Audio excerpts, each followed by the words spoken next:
Static buzz in the midnight air. Traffic and spook are in the gamer's lair. Loot drops falling like a neon rain. Pixel worlds driving us insane. Halo rings light up the fight. Sonic speed blurs through the night. Diablo's demons in the dungeon's breath. Path of exile paths leading to death. Live farming gossip in the glow.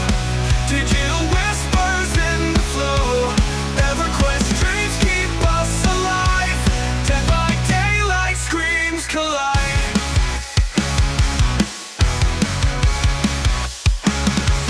Talk of bosses grinding bones. Legends born in gaming zones. Quests that stretch beyond the frame. In this podcast we name the game. Controllers on the heartbeat song. Spookers laugh keeps the vibe strong. Traffic's words cut through the noise. Gaming tales from girls and boys. Loot farming gossip in the glow. Digital whispers in the flow. EverQuest dreams keep us alive. Dead by daylight screams collide.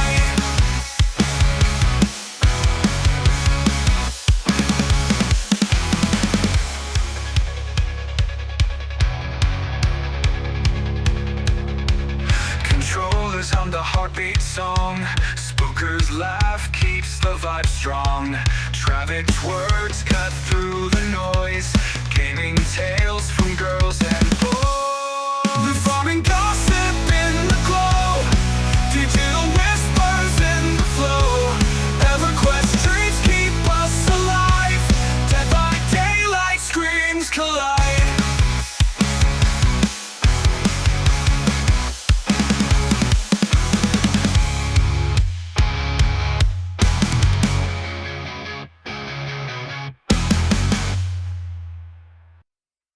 Welcome to another episode of Loot, Farming, and Gossip, where we have a brand new guest, Barricade, that we're going to sit down and chit-chat with our co-host, Travic. Hello. Hi. Hello. Hello. The So, openings are always so awkward because we're so not used to it yet. But anyways, not to cut you off. no. So, we always start with the same question with our guest stars because we like to know what got them into where they're at now, whether it's a video game memory or suggestions from friends, family, or wherever the case, or this whole video game journey came from or started. So, with that, the question is, Mr. Barricade, where was your first memory in video games that made you decide, this is for me, this is what I love? What hooked you about it, and all the details about the very first memory of your journey through video games? Okay, so I'm 40. Thank you for the question. It's layered for me. And so my first memory of like gaming and stuff was with my brother. And so it all leads back to family and my brother. So him and I are like very close. If you get us in the room, everybody's having a good time and we kind of feed off each other. Like it's very, very symbiotic. And it's just I guess the root of all evil for me in video games. So I can remember like Super Mario Brothers. I can remember playing on a PC at a public library because we didn't have one. But video games for me was an escape from a abusive relationship with my parents, both like physically, mentally, verbally. It was a very heavy house to grow up in. So me and my brother, we were at a place early on where we would draw Ninja Turtles on a piece of paper in different poses, like, hands out, or like, Donatello kind of whipping the stick around. And that's how we started just like getting into creative fantasy stuff. And then eventually we found out about like an NES and then like, N64 and stuff like that. And so we always just kind of use that as an escape from the environment. And so that felt like comfortable. That became normal. That's what it was. And so like, that's the beginning for me with video games. And that's not probably what you're expecting to hear, but that's how video games got into my life. And that's what familiar was for me, was an escape. And that led to other things, which maybe we'll talk about today, like magic and other stuff. But that's how I got into it. Yeah. We will definitely be talking about that. But okay, to the specific question, right? Go ahead. What Yeah. exactly was the first video game that made you decide that this was, hey, this is what I enjoy. This is good for me to be out. Like the The first, best whatever you the remember. best thing I can remember is Super Mario. And that was, you got to remember, like, so try to envision this, right? We're playing Super Mario that we rented from a store on a Mhm. system that we rented from a store. It's not like Blockbuster didn't have that, but you'd go to a store and rent like a console, right? And Mhm. so I'm playing that with my brother in like a room, and I hear the shouting in the other room from my parents. That's what I remember. Super Mario Brothers. That's what it was. That's my memory. Okay, so And so how did I know how did I know this is for me? Because it took me away from the moment, and that was the thing. That's how I got out of that.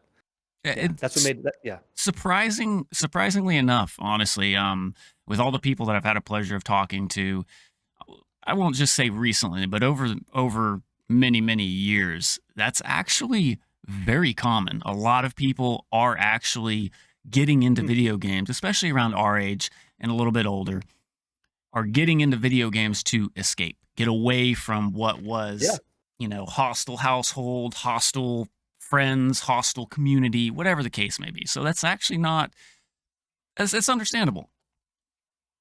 We just come from the day and age of gaming. I think if we were, I think if we were like our parents' age, we'd probably have books. I think we'd be a book club.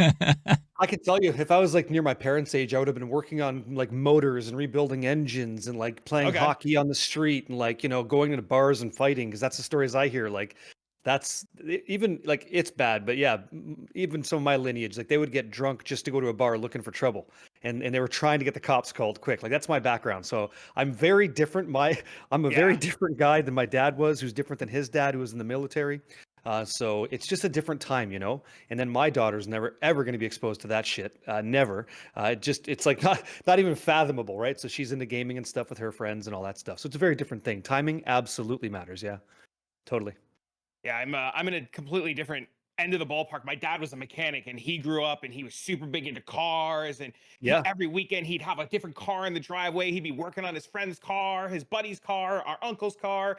And both of my brothers, both of my, because I have two younger brothers, both of them got into like hands-on stuff, and I became the nerd because very different. I'm close with my mom and dad, and me and my mom would play Mario together because my brothers were younger Huh. and they wanted to do like the mechanical stuff, and they wanted to like build the connects and all that stuff. So Cool. I understand the relationship bond with like a family member, but I don't get the fighting side of it. But I'm very different from like, yeah. Well, you get Oh, where I'm I, going I with could, it. I Yeah. could, I could, I could absolutely Mhm. see. I could tell you everything about it. Totally transparent. But yeah, that's why I got into games. Yeah. Yep. For sure. Hey, It's we cool. we all have our reasons, and the only Yeah. thing I can think is that, I appreciate the reasons and however it happened that we all have collided into this particular place and time and everything going on now because, it's a good thing in my eyes, right? A lot of people Oh, it look has to at, be. yeah, yeah. Well, a lot of people, I won't say a lot. Let me rephrase that. There's people that believe that video games are good, and there's people that believe that video games are bad. And I will always stand true to the video games are good, depending upon your background behind the reasoning you go to them, right? Video games are amazing. Let me just start there. Video Yes. games are incredible. The people that digest the content and how you digest that content, I think the issue is with the person and their responsibility to themselves and others. But video games are delicious, fantastic escape. They do a lot for people, but it's more about the Yes. person and not so much the medium in this case. So that's what I would Yep. say. Yeah, yeah, no, Yeah. 100%. And the big issue is just people that are looking at it like video games are bad. Video games are causing conflict. Video games are doing this. Video You games are give doing me that. names because Joy Behar doesn't count. Like, sorry, but no. You know what I mean? Like, Well, yeah, and no, I no. completely agree with you. I've heard it. Yeah, I've heard the conversations. I actually brought this up in the stream. So I'm sitting at I'm the best man at my best friend's wedding, and I'm sitting there with the guy telling me video games suck and they lead to nowhere. And I reach out and I'm like, I play video games for a living full time. How are you? And he's just like completely pale face. Like that's it. It allows me to live a certain way. So just because you're in construction doesn't mean that I have to do that. Different strokes for different folks, right? But Yep. I know the conversation all too well, and I've met that. I've met the argument with legs, and it's just like I don't agree with what you say. It doesn't matter what you're saying to me because this is all just noise, right? I have a very different life, so it's a fugazi. What he's saying, he's throwing Right. out the no Oh thanks. Yeah, yeah, yeah. fugaz. Yeah, yeah. No, thanks. Yeah. Yeah, It's always so wild. We get the oh, you can't be a gamer, you can't do this. Video games aren't good. Video games aren't bad. How do you watch games? And you always like try to tell people like, but you go to the bar to watch sports. You Yeah, turn on there's the a soccer disconnect. game. Yeah, Yeah. and you To know, be very fair, quick. though, Go to ahead. be fair to the gentleman's conversation, he was talking about an employee of his not showing up for work because he was playing Call of Duty the night before. When the video game takes over your responsibilities in life, that's an issue. That's like more of Yeah, like an yeah, addiction thing. So when I told him like, no, I work 70 hours a week putting together a show with video games for people that deserve it, and video games are the reward for that. Then it kind of started to hit like it could be a business kind of thing. He's like, Yeah. oh, okay, but if I'm just like degenerately sitting around with Cheeto dust on my upper torso and like in my underwear, with a stink, it's like I should probably check my situation out. That's not great. But there's weekends where we're allowed to have that. That's just not every day, right? right, You know what I mean? exactly. Yeah. Bottle of People Fago tipped over. Sure. Yeah. Go ahead. Yeah. people forget that you're allowed to do something for you, just like you said, as long as it's not ruining anything. Like you could call out of work if you have time. You know, Yeah. if you don't have a deadline, nothing's gonna break. It doesn't put you in financial burden. Like who cares? Live your life. Better to call out and play a video game than like. I mean, there's a lot of alternatives that are just not as good. Yeah.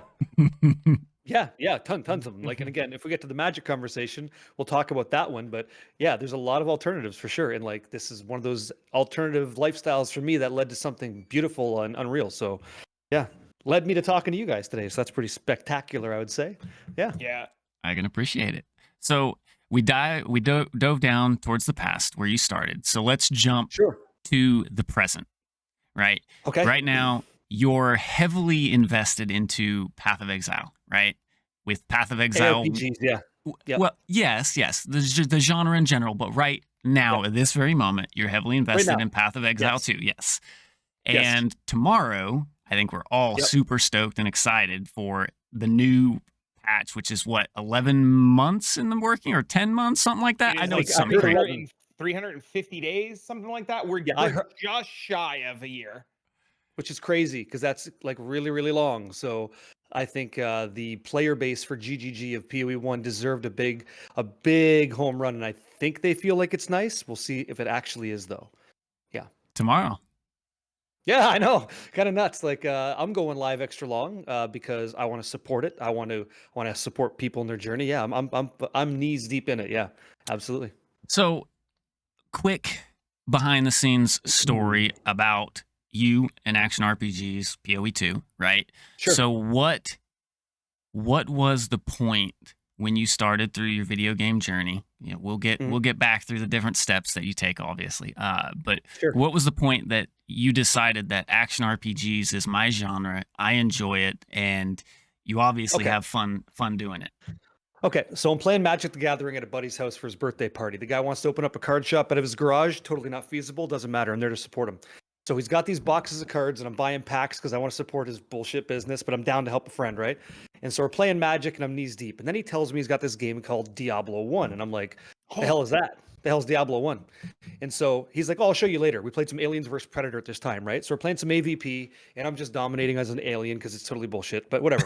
So we're doing our thing. And then whoever like the regular soldier guy is gets clapped in that mode, but doesn't matter. So we're playing. And then everybody's kind of getting tired. And I'm like, what's that Diablo game you talked about? Because, I'm a fiend, right? And remember, video games is my escape from like pressure and stuff. Mhm. So he's like, oh, it's right here. He's like, there's this mana orb, there's this life orb, and you walk through the dungeon, you kill some stuff. So that guy had satellite TV, which is like, I've never experienced satellite TV in my house. We don't know what that is. It's That's a like, mess. It's a that's a absolute foreign mess. technology. Yeah, it's like crazy. I'm like, how many channels do you have? And they're all like watching, whatever they're watching.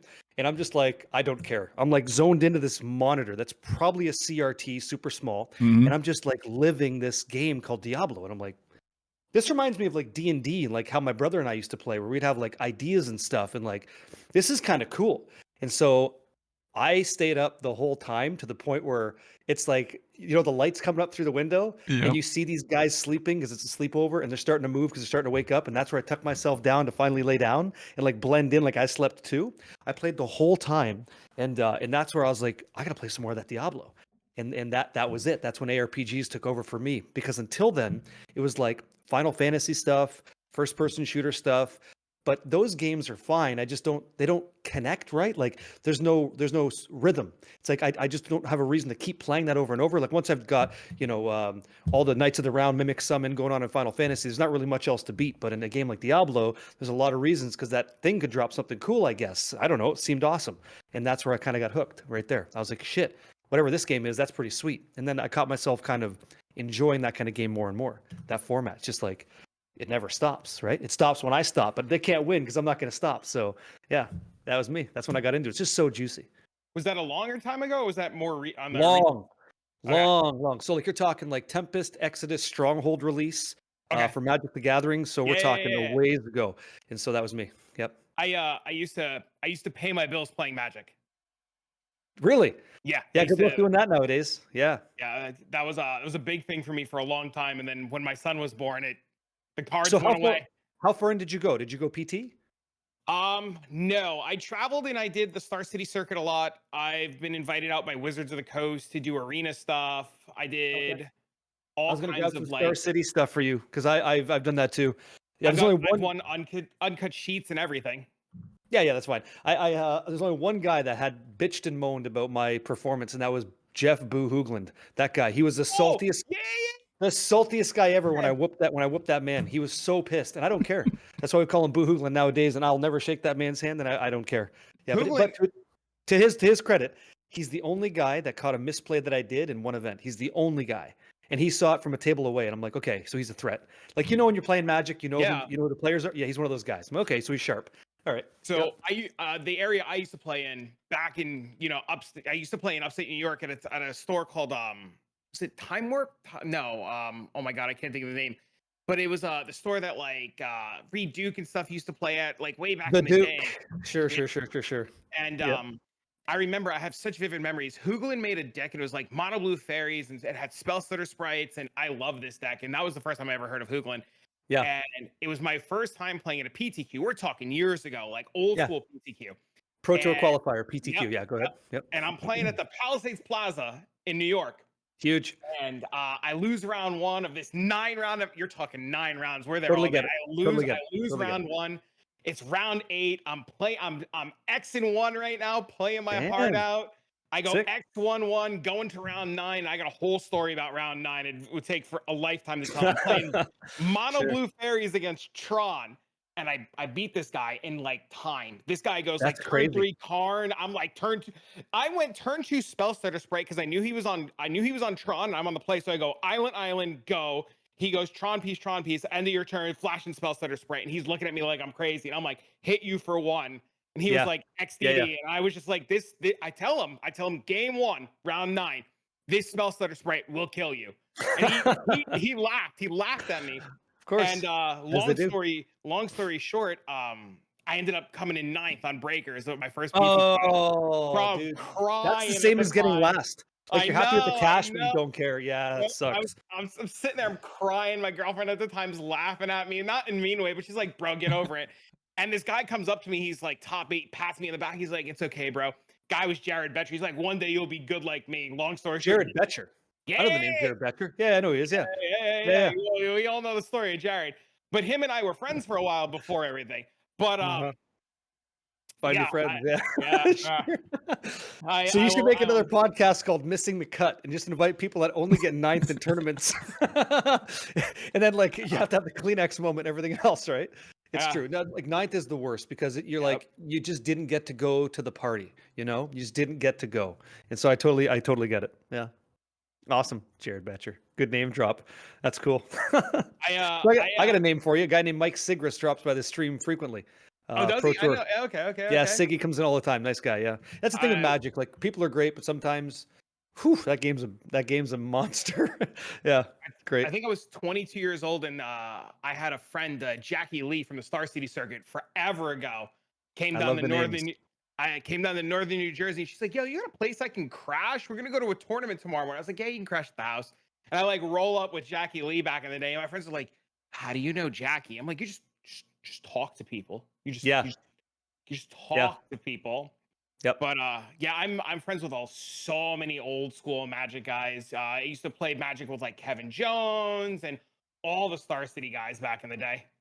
you guys were like a little pocket. You guys were a pocket crew. I know. Like once you name one, you know the rest, right? You kind of know the affiliate. Yeah, yeah. And the cool thing is like what you didn't mention in the tournament that you got ninth in is like anybody who plays Magic, if you're like serious about it, these guys, not about you, but people. When I played semi-pro, you have people on your team scouting decks of high ranking players, so you already know Yep. what the meta game is.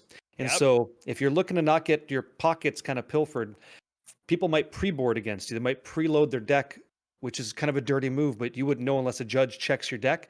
So on the mid rounds between like rounds 3 and 7, when no one's really checking all your decks, you might go up against some slime ball. So stand up for yourself, ask for a judge if you think something's ridiculous, and maybe you might get a buy. You never know. It's happened. Yep. I've seen it too many times. I've seen it. I've seen it a lot. I remember one time we'd go to every time we would go to an event, our buddies would always do that. They'd be like, "Okay, fill out the sheets for us," and we'd always give one guy all Yeah. the decks and all the sheets, and the rest of us we would just start walking around the room casually, just looking at Yeah, because everybody. all the information's there. Yeah, yeah. Yep. Yep. It's like looking at a video game's dev code, and you're like, okay, Yep. I understand what they didn't do. I'm going to exploit that for value and win. Yeah, Magic's a beautiful game, dude. And yeah, and it kept me out of so much trouble growing up because you couldn't spend money on anything else because all your money was in your Magic cards. So it's like you couldn't go to that party and get wasted. Not that I wanted to because of how I was brought up, right? But all these things, I very much fell into like the geek role, the nerd role, because I liked Dungeons and Dragons, Diablo games, and Magic, and it was really cool and helped me learn how to read and do math better because I suck as Yep. that. Like I suck at all And that. Yep. Yeah. You start learning statistics, the odds of drawing something. Yep. Oh, of course, yeah. I got the one and done, and then you get into pocket rockets and like all this one gapper stuff in poker. It's a great thing that you could like, it's a transferable skill. But the cool thing is like, I got into graphic design after, and I know we have points in this podcast we're supposed to talk about, but damn it, this is interesting stuff. So I go from Magic the Gathering, talking to all walks of life, all kinds of people, because that's just what you do in Magic. You don't know who you're sitting across the Mhm. table from. So you build something called table presence, right? You know how to present yourself well. And turns out like all that stuff coincides with what I had to do professionally, which is graphic design. Sit in a room with Cadillac Coca-Cola guys and pitch my idea as the best thing going on. How do you do that comfortably? You gotta have confidence. How'd you get confidence? I played Magic. Okay, so what the hell does that mean? It's like, well, table presence, understanding math, understanding how to say words like duress or like whatever it's going to be, dissipate. Why the hell would I use that word in everyday language? I wouldn't, unless you cast a spell I don't like. It's like bam, right? So you'd have to like, it all comes together, and then that's what helps me become me nowadays, right? It all comes together. So I think a lot of beautiful people sport. forget that, especially things like us talking right now is just such an impactful skill to have too. So like it's overlooked a lot. You have this conversation. I have it all the time with parents at the school. What do you do? Do you really like what you do? Does it really do anything? And you're just like, yes. I have so many skills that people would never consider would be useful that just become so everyday, like you were saying. Huh. Interesting. Yeah. If somebody asked me like, does it do anything? I think we'd have a fun conversation just in that meta conversation alone. But yeah, there's definitely a skill here. Yeah, for sure. Awesome. If nothing else, how to communicate without issues. Have a dialogue, right? Mhm. Yeah. Exactly. And actually walk away feeling like you learned something from either side. Yeah. Totally. It's important. So I never really got into Magic. I knew of it. I played a few card games, but it was never on like the level that you guys play, right? As far as like the knowledge, the statistics, the effects of cards, and how to combat the different things. I did the whole Pokemon and what was the other one? Yu-Gi-Oh?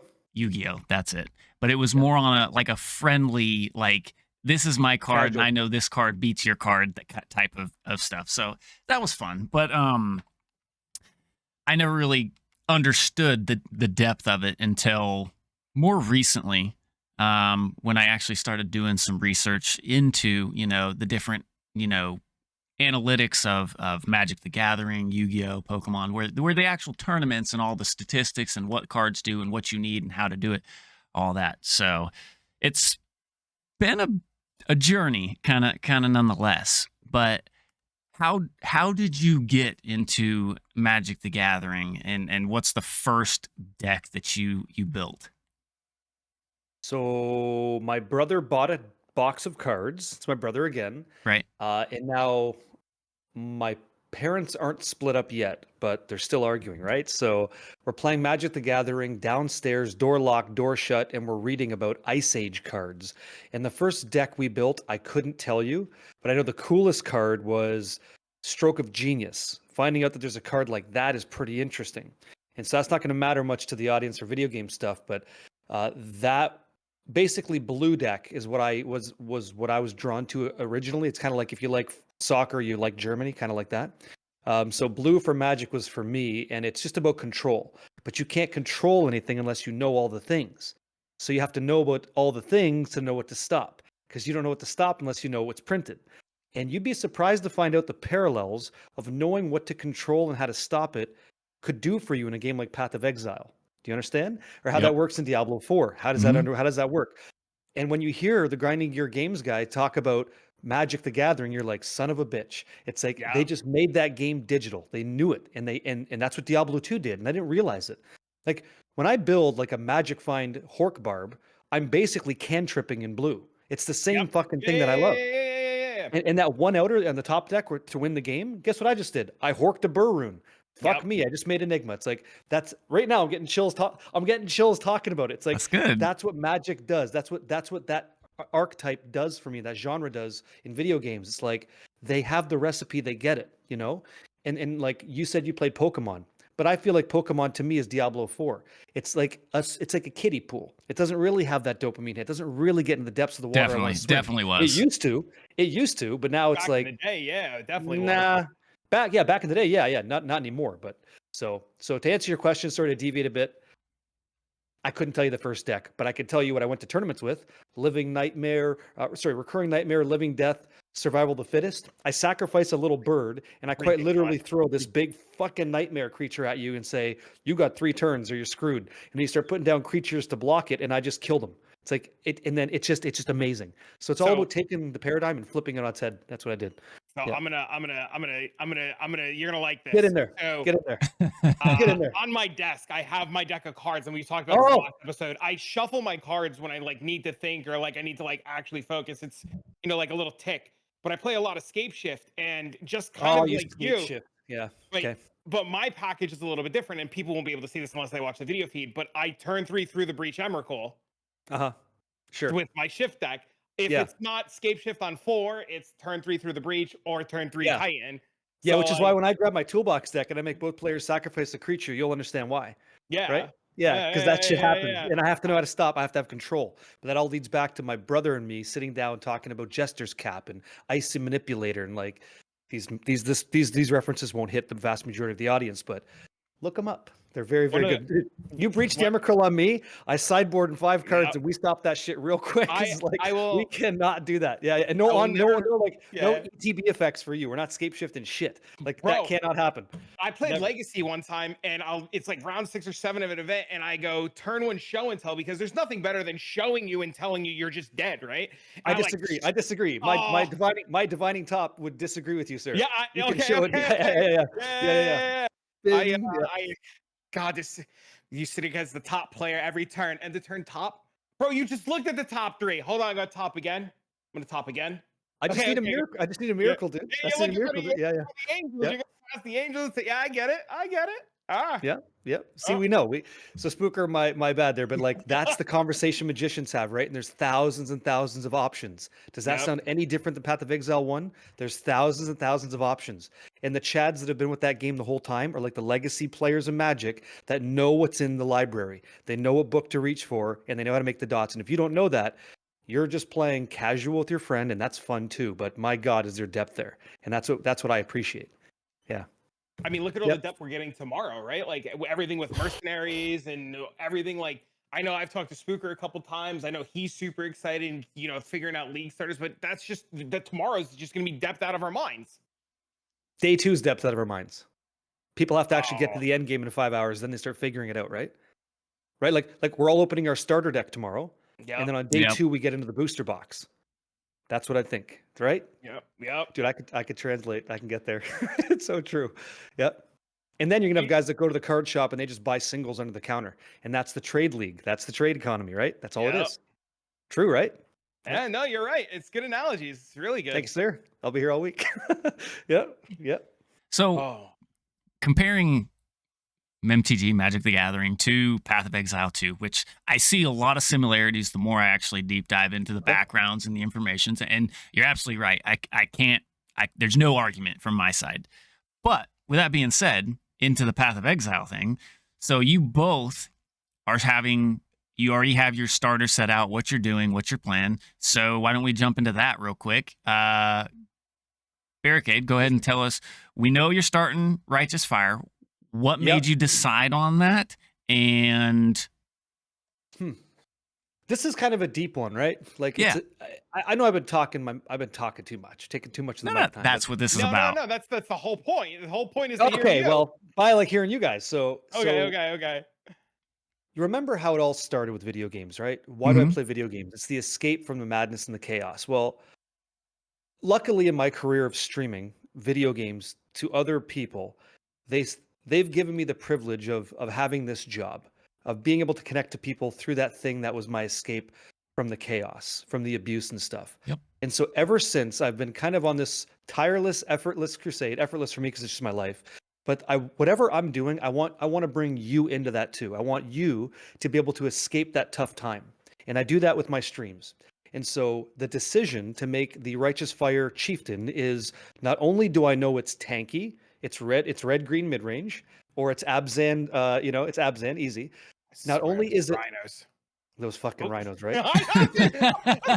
Siege Rhino, Siege Rhino, Resto Angel, right? Yeah. So I want you to be able to escape with the time that you have, with whatever the situation is around you. World's on fire. But when you log into that game with the view that I've got, it's going to be easy for you. And that had to be that's my lens. And so Righteous Fire, easy to play. Literally don't even have to press a button when it's on. And then how good is that in the end game? It's fine. It's okay. It's not going to break any rules, but it's very good.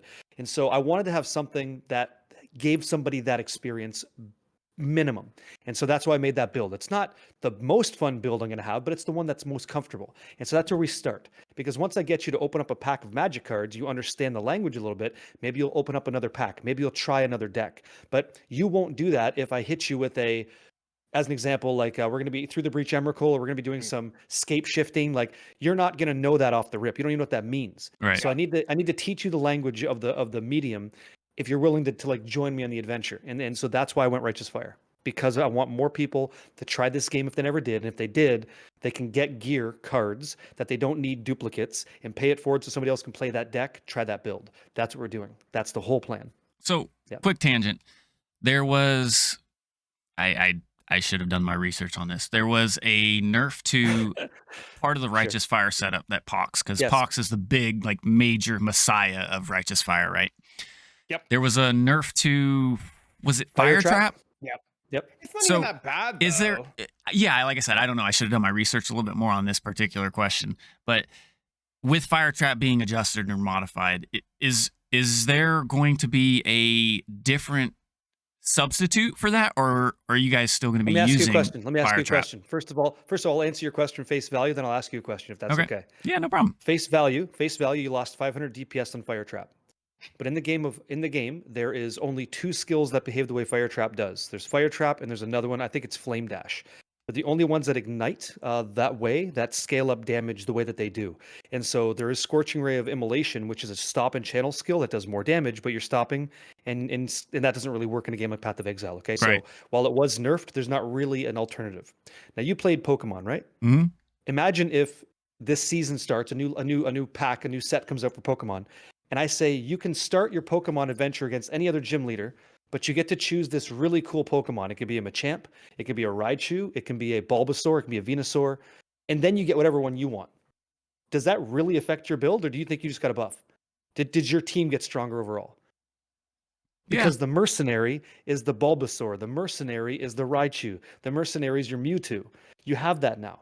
So it's even though you nerfed me by 500 damage, there's this other guy over here that's about to make it a hell of a lot easier for everybody. As an example, you could nerf my damage by 500, but if I put a Learcast unique helmet on my Merc and he has 50% increased damage to me, I just win. I just win. True. Yeah. So that's my build. That's what I'm playing. Yeah, and Righteous Fire has always been a go-to. My buddy, that's actually how I brought him into Path of Exile again. Man.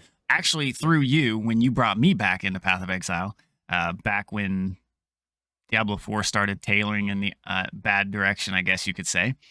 Sure. Not that Diablo 4 is bad. It's a great game. It's just it's not going where some people want it, but it's going exactly where others want it. So it's just a mix of community in that particular decision, which is fine. But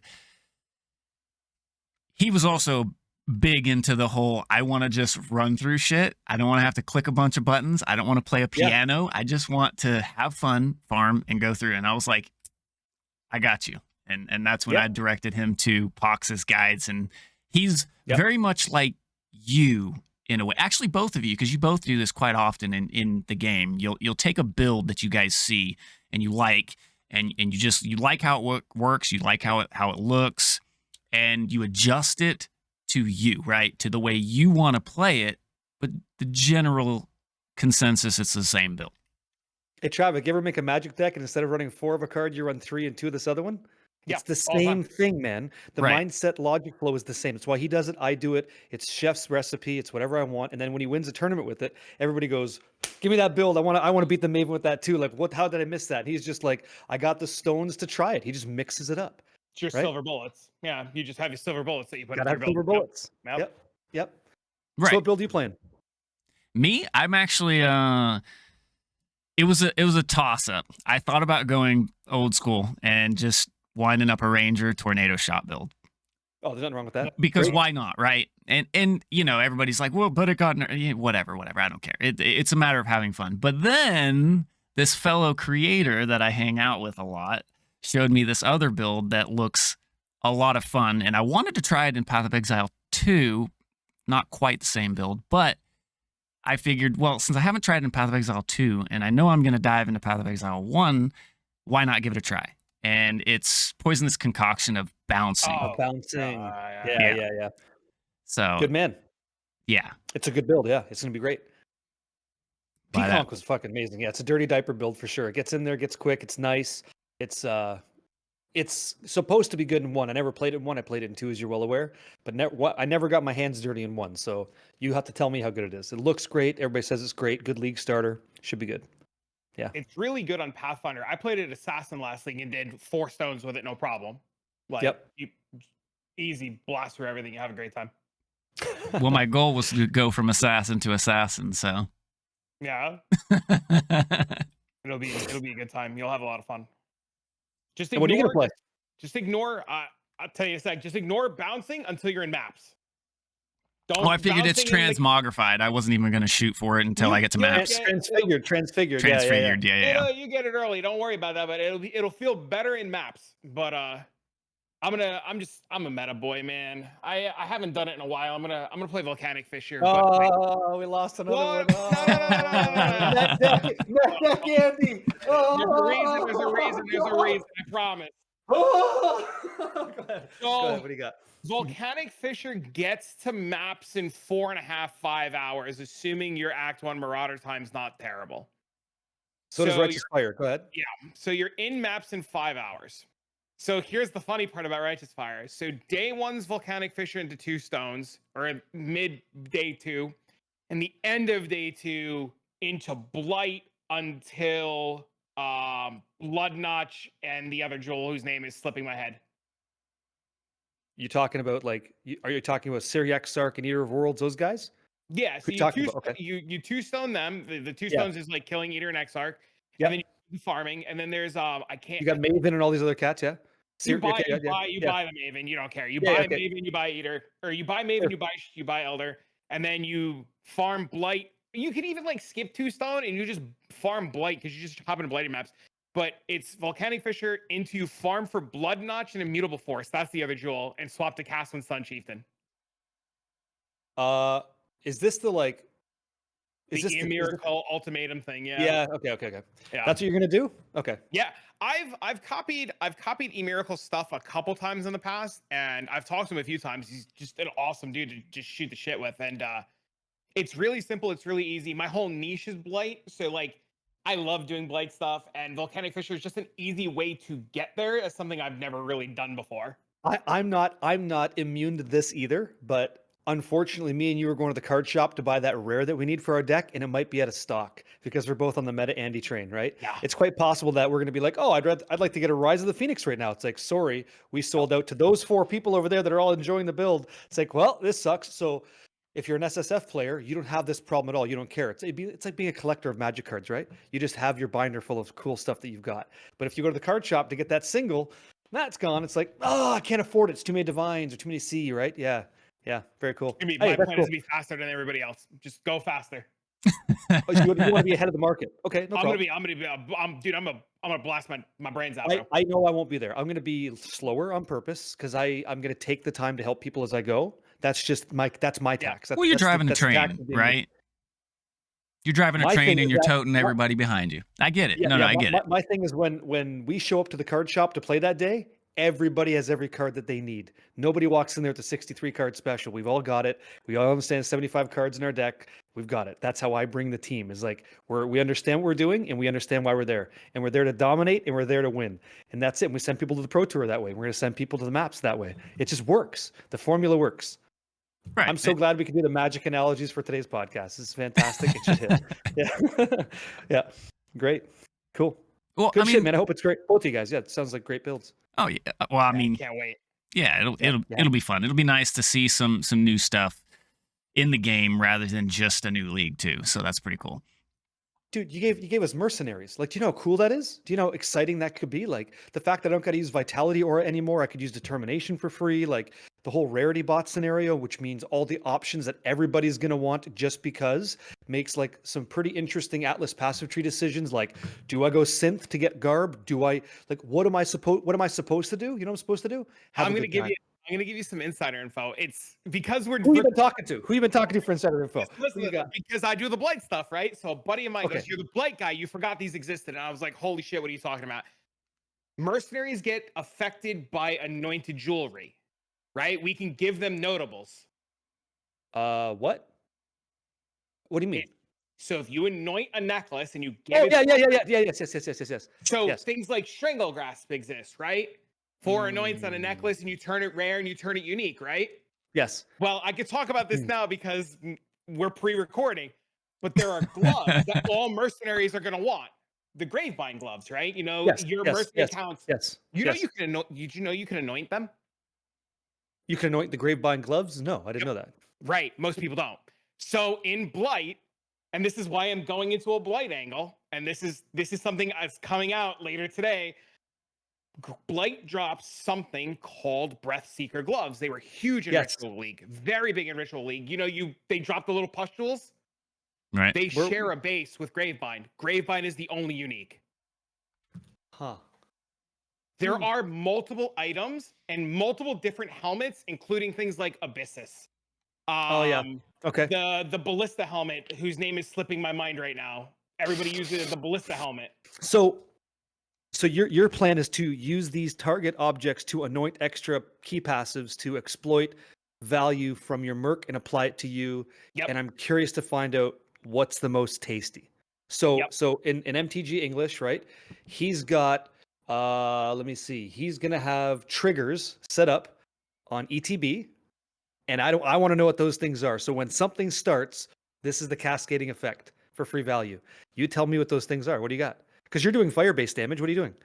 I don't have so mercenaries are a little tricky, right? We don't know all the ins and outs yet. We don't know all the combinations yet. All I know we do know. Okay. Mercenaries can either use strength, dex, or int, and they can wear any gear that's strength, any gear that's dex, any gear that's int, but they can't switch. We know that you can get loot off these guys if you duel and win. If you duel and lose, you lose. And we know that you can kit them out any way you want. And we know they have unique jewels. That's unique skills. That's what we know. What else do we need to know? Well, depending on what you're trying to farm and where you're going, and all their. We're doing blight. Well, no. We're doing blight to make money.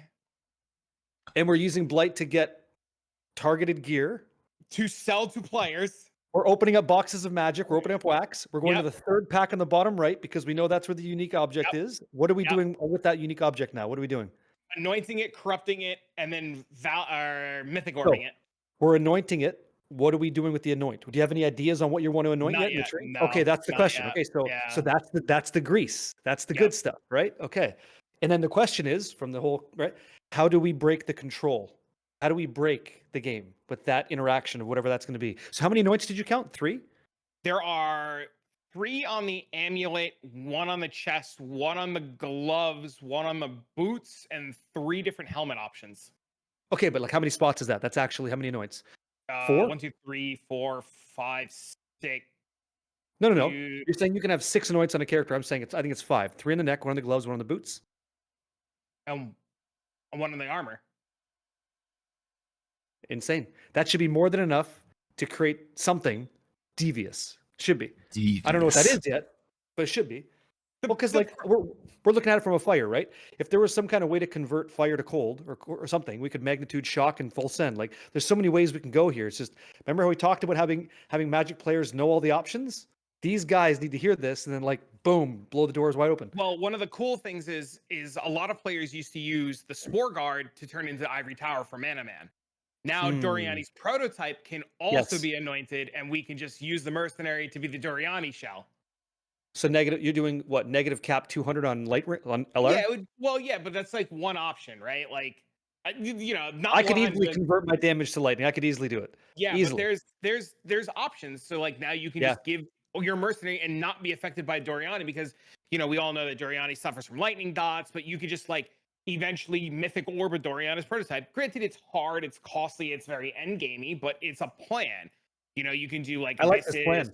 Yeah. You could do Sarconja. Sarconja should be relatively easy to do. Sarconja is such a cheap helmet. Yeah. Yep. So I'm doing what I was teaching people early on is not your strategy. So you'd be happy to hear that you're going to get a little bit more value than me. But it was going to be converting all of our Nico, all of our sulfite into ship resources so that while you're playing the game, doesn't matter, there's this passive revenue stream coming in for you. So you convert all the sulfite veins into like drops, like whether it's going to be harvestable drops or ore or whatever, right? Or that was the number 1. Number 2 was betrayal sounds kind of interesting, and veiled mods are sexy. So like, what can we do with that?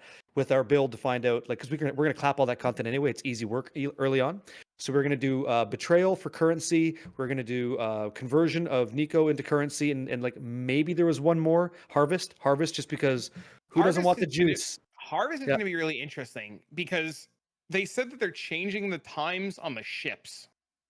Yeah, I don't know We about know that. Yeah, I don't know what that means though. So we used to send the ship. We used to send your 25 mil ship. It would take an hour and a half. You'd get it back in no time at all. But if it takes 3 hours, 4 hours, who cares? But it's going to be really interesting to see the conversion rate because when we were doing Harvest last league or in Settlers League, we were getting like 50, 60,000 juice, 30, 40,000 juice, whatever on map. And if it translates at 300% is 1 to 3, are we talking like 100,000 crops a map? 90,000 crops a Conversation map? I want to have. You can be fucking around and blade all you want. I'm waiting to hear with the flag waving in the ship. You're like, come on over here. Let's see what we got. Because I'll just sell it. I'll just sell. Right? I'll just sell all the The idea is tomorrow we should have a plan, or like this is what I teach people, right? The idea is you should have a league starter plan, and this plan should survive you 72 hours, 1 week, and it should give you an idea of what to farm, how to get there, to come up with your build that you want to play. So, like I said, I did the Volcanic Fisher Snake in the Cast and Stun. Cast and Stun to do Blight for like a week. Cast and Stun so ridiculous. And It's so RF good. can do it too, by the way. Like anybody can do it. And the fact that go ahead, continue. No, go ahead. Go. Yeah. So you do the whole Cast and Stun, you get your Mage Blood item, and then you see what's relevant, right? Is Golems relevant? Like, everybody's talking about Golems. You hear Arrow talking about Golems. You hear other people talking about Elementalists. Like, what becomes relevant? What is the big? You know what's really cool about an aggro deck? It can win by like turn 4. But you don't hear about an aggro deck? Turn 5, 6, and 7. That's where I live. If you don't get that job done with this Golem setup, my chieftain got there. And when you got to red map and you struggled because your chaos guy died, who by the way I'm going to be using instead of stone golem because fuck defense. It's like I think I'm doing damage. I get it. Yeah, it's like I'm just you know what I'm saying, like those conversations. I hope that I'm wrong, and I hope golems survive well. I hope they're tanky. I don't think so. I don't think they're gonna survive. I just use it as an example. Okay, so you're just dream crushing. You're just dream crushing me now. There you go. Listen, I've seen Arrow claim and Arrow's videos of him doing it just fine. I don't doubt it'll work. I just think little two-tone Timmy over here, who thinks he knows, but decides instead of clicking Elementalist, he clicks Slayer and doesn't know why it don't work. Oh, that's a different problem. Yeah. That's But gonna when he be a goes problem. Slayer, we tell him about Cyclone, right? Because, like, again, Thragtusk is sick, and you better bring Yeah. 2 spears, right? Okay. So it's funny. So Spooker's doing. I'm pointing up because that's from my Discord. Yeah, no, I Spooker's understand. doing I understand. Yeah. It was Spooker's doing poison concoction balance, and I've been having a conversation earlier today. This guy's like, but it's not cap resistance. I was like, but you playing a flash spell, bro. Bro, What are you worried? please. What are you worried about? Yeah, You got no problems right now. You guys, your problems don't exist. I Yeah, know. no problems. Yeah, Ugh. you're good to go. You're smooth. You're clean. Don't worry about that. Yeah, you're all Yeah. right. You don't I'm have issues like that. You got issues with resistance, like I got issues with resistance on RF. You don't have Yeah. problems. These aren't Yep. problems for you. These are not spooker problems. These are Ray class problems because you're coming huge, hot, and fast. Okay, that's what it's gonna be. Yep. Don't worry about So that. excited for tomorrow. Oh, it's gonna It's be 4 good. p.m. Eastern time, so you better get that sushi, pizza, Pepsi, or Dr. Pepper if you're bougie, and go for it. Whatever you want. For those of you listening at home, it's exactly 24 hours and 1 minute from our conversation right now. Nuts. Nasty. Yep. Can't wait. Can't wait. I got to start off as a witch, though, right? I don't have to, but I'm going to. So I'm behind, but whatever. It's fine. Why are you starting off as a witch? Yeah. Gentlemen, I'm so glad you asked. So, like, okay, so imagine you're playing Magic the Gathering, right? And before the set comes out, you got to proxy up a deck to see how the cards interact. So we have to do the same thing on Righteous Fire so that we can get things like Rolling Magma early. We can get Arcane Surge support early because the Marauder doesn't get that. And then we also get things like Flame Wall we get early. We can also get a couple more things like Combustion, whatever. Once we have those, we port it all over to our stash. Then we make our real guy. We get him immediately into the mud flats, do all the basic stuff. Then we're in the Mervale area, and we're all in on strength building, all in on life creation, all in on fire res, armor, that stuff's we're tanky. And then at level 16, we use Righteous Fire on the Marauder. But to do that, we rely on spell damage and fire first. And that's easily accessible on the Witch. It's not on the Marauder. So that's why Wait, we do how, it. You so can't how buy the far do you gotta gems. go? You gotta go to the jail, It's or you like gotta go no. It's only the depths. It's the depths after the mud hell flats. right? Okay. Yeah. So I just need to make a It's witch 15 minutes. 15 Yeah. times and sell all those gems to the community, right? It'd be, Not if you're in our guild, because we're going to work on that for you, so we'll have that ready to go. We're going to take the cards with us on the tournament. So that everybody's doing it. Like Pox recommends it. I tried it. I've done it many times. It's 2 seconds. It's worth your time. You do it. And if you're lucky, when you kill Brutus, you get a 4-link. I think Mervale. Mervale gives you the 4-link, and then you're just fucking gone. Like you are so fast with shield. It's so fast. I can't wait with that frost blink and shield charge. You're just hauling ass. It's like, you want to talk about a 5-hour clear? That's how you get there, right? And then you go flame trap, nerfed or not, and it's just dot city, baby. And then it's just like, oh, interacting with the community. Hey man, how's your run going? Oh, good, I'm in maps. Sick. It's like, bam. Next thing you know, boom, he's getting divines and he's buying gear and he's got all kinds of shields, right? And he's the card shop owner and he's just moving all kinds of product for everybody and everybody's winning. It's like, and the power just happens. And then this fissure guy comes in. He goes, yeah, but look what I can do. Boom, one shots the Maven, right? We're like, damn, what deck is that, right? And then, yeah. Jesus. Amazing. Isn't that where it struggles? I used to play Penance Brand of Dissipation, or Coco, collected company, right? Court of Calling. So I used to play that. I have that. I got it right back here. Yeah, big fan. So Penance Brand of Dissipation, I think, will still absolutely murder this game. I think the damage is still there. It's beautiful to look at. Without a doubt. Yeah, without a doubt. But I'm just not going to go that way because it's not easy. It's not like, again, it's not a starter deck. It's more of like hey, you've been to a few tournaments now. This is what you want to do because you're going to need that one jewel in your skill tree to make sure you don't get hit by this. Like, it's okay. Like a bunch of dots connecting. I just got to make sure that we can understand the language. So yeah, that's goes down the whole route that I was just saying. Like, you you play your starter for a week. That's you right. Get the enemy aid, you reroll. Yeah, but you can imagine, right? Like, if you never played a game of Magic before, it's daunting just to go to a card shop and be surrounded by nerds. And like that smell, because a lot of guys don't shower. It's like, okay, got it. So now I know what I'm into. Now I know the situation, right? It's true. We've had card shop owners many times say, pull up your pants or I have to kick you out. The guys literally have soap in the bathroom to wash. Like, it's bad, dude. People in Magic tournaments, they're just brutal. It's true. How many ass cracks have you seen in your life because of Magic? Did you see the How many guy? professional plumbers did you think went to that tournament? No. Yeah. There was a guy. He used to do the Yeah, sign yes, at the praise, tournament. he used to go to yeah. It's a thing. It's a thing. Yeah. So he would go to. Go ahead. To go to a Magic tournament, it's very daunting. It's asking a lot of somebody. To try Path of Exile 1 from a Diablo 4 experience, it's asking a lot because it's just it's a ton of stuff. And so you have to be a little bit responsible as a content creator to like help somebody and try to see things from their side, right? And forget about all the knowledge you know and go like, wait. What's the only stuff I have to know right now? And then like Travis saying, right? Getting into day 1, 2, 3, you're like, okay, I can do this with that card. I didn't know that works. Oh, you can do that. Oh, you can do that. That's PoE, right? And it's beautiful. Good. You covered everything. I'm All right. So you both have fairly large communities, and you both, I know we're all one giant community, but that's not where I'm going here. But you both have a very specific way of teaching and bringing, or should I say bridging the gap, like you were talking earlier, from the player that doesn't know about Path of Exile to the person that is very in-depth knowledgeable about Path of Exile, and you both play a part in bridging that gap together.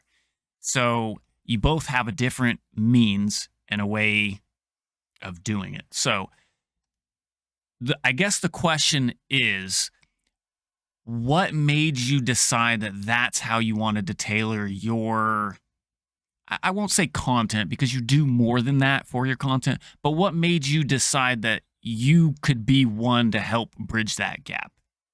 We'll start with you, Barricade. Like, what made that aspect of bridging that gap sound so good to you? Nothing. There wasn't a decision like that. Well, And no. If that's how you receive it. No, as- not at as all. a- Not at all.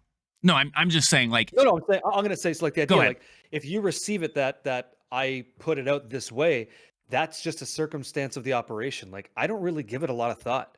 The only thing I think about is okay, if Spooker or Travic or anybody else wants to like play, how could I make it easy for you? What's the best experience I could offer you to get into this thing and try it out? That's all I want to know. What's that new player perspective like?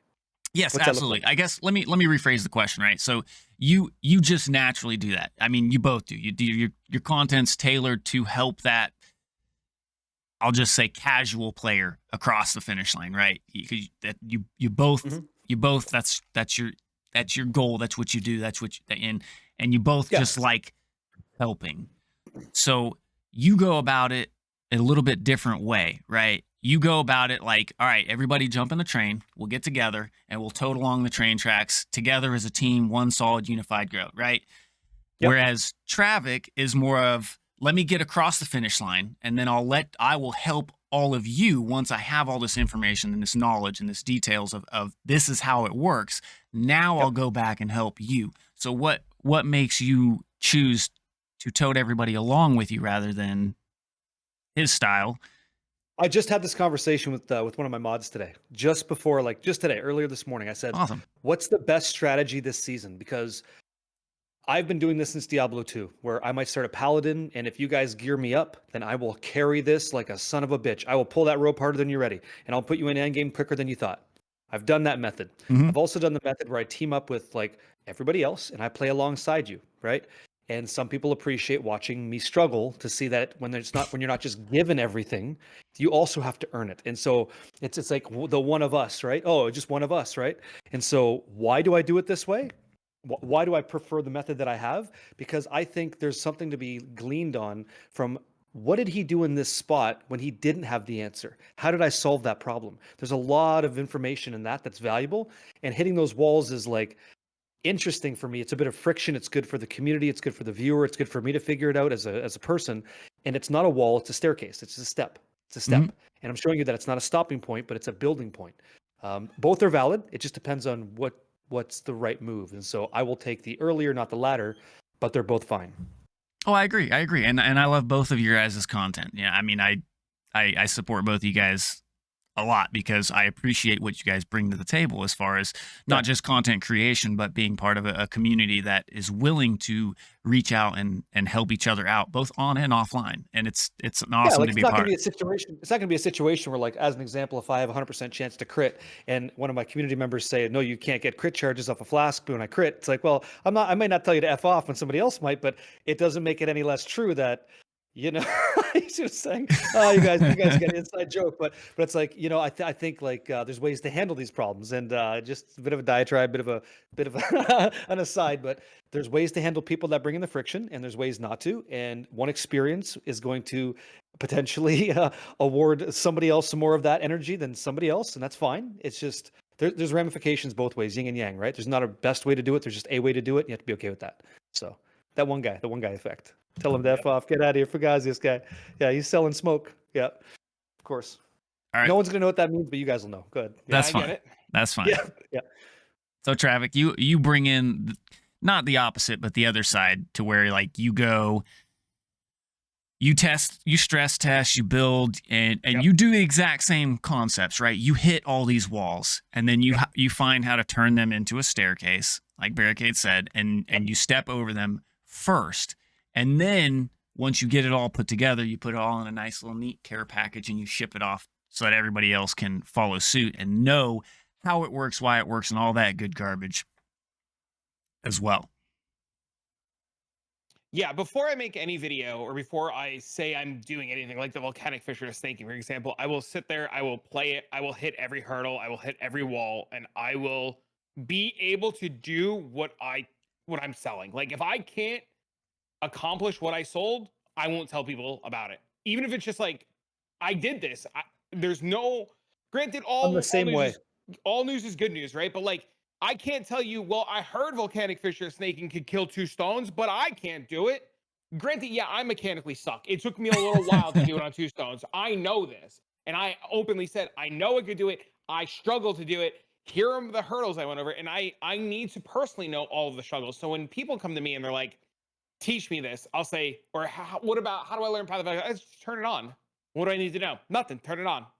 Well, what if what? Turn it on. So every time somebody comes to me to ask for help, I'm like, what wall did you hit? No. What wall did you hit? What was the problem?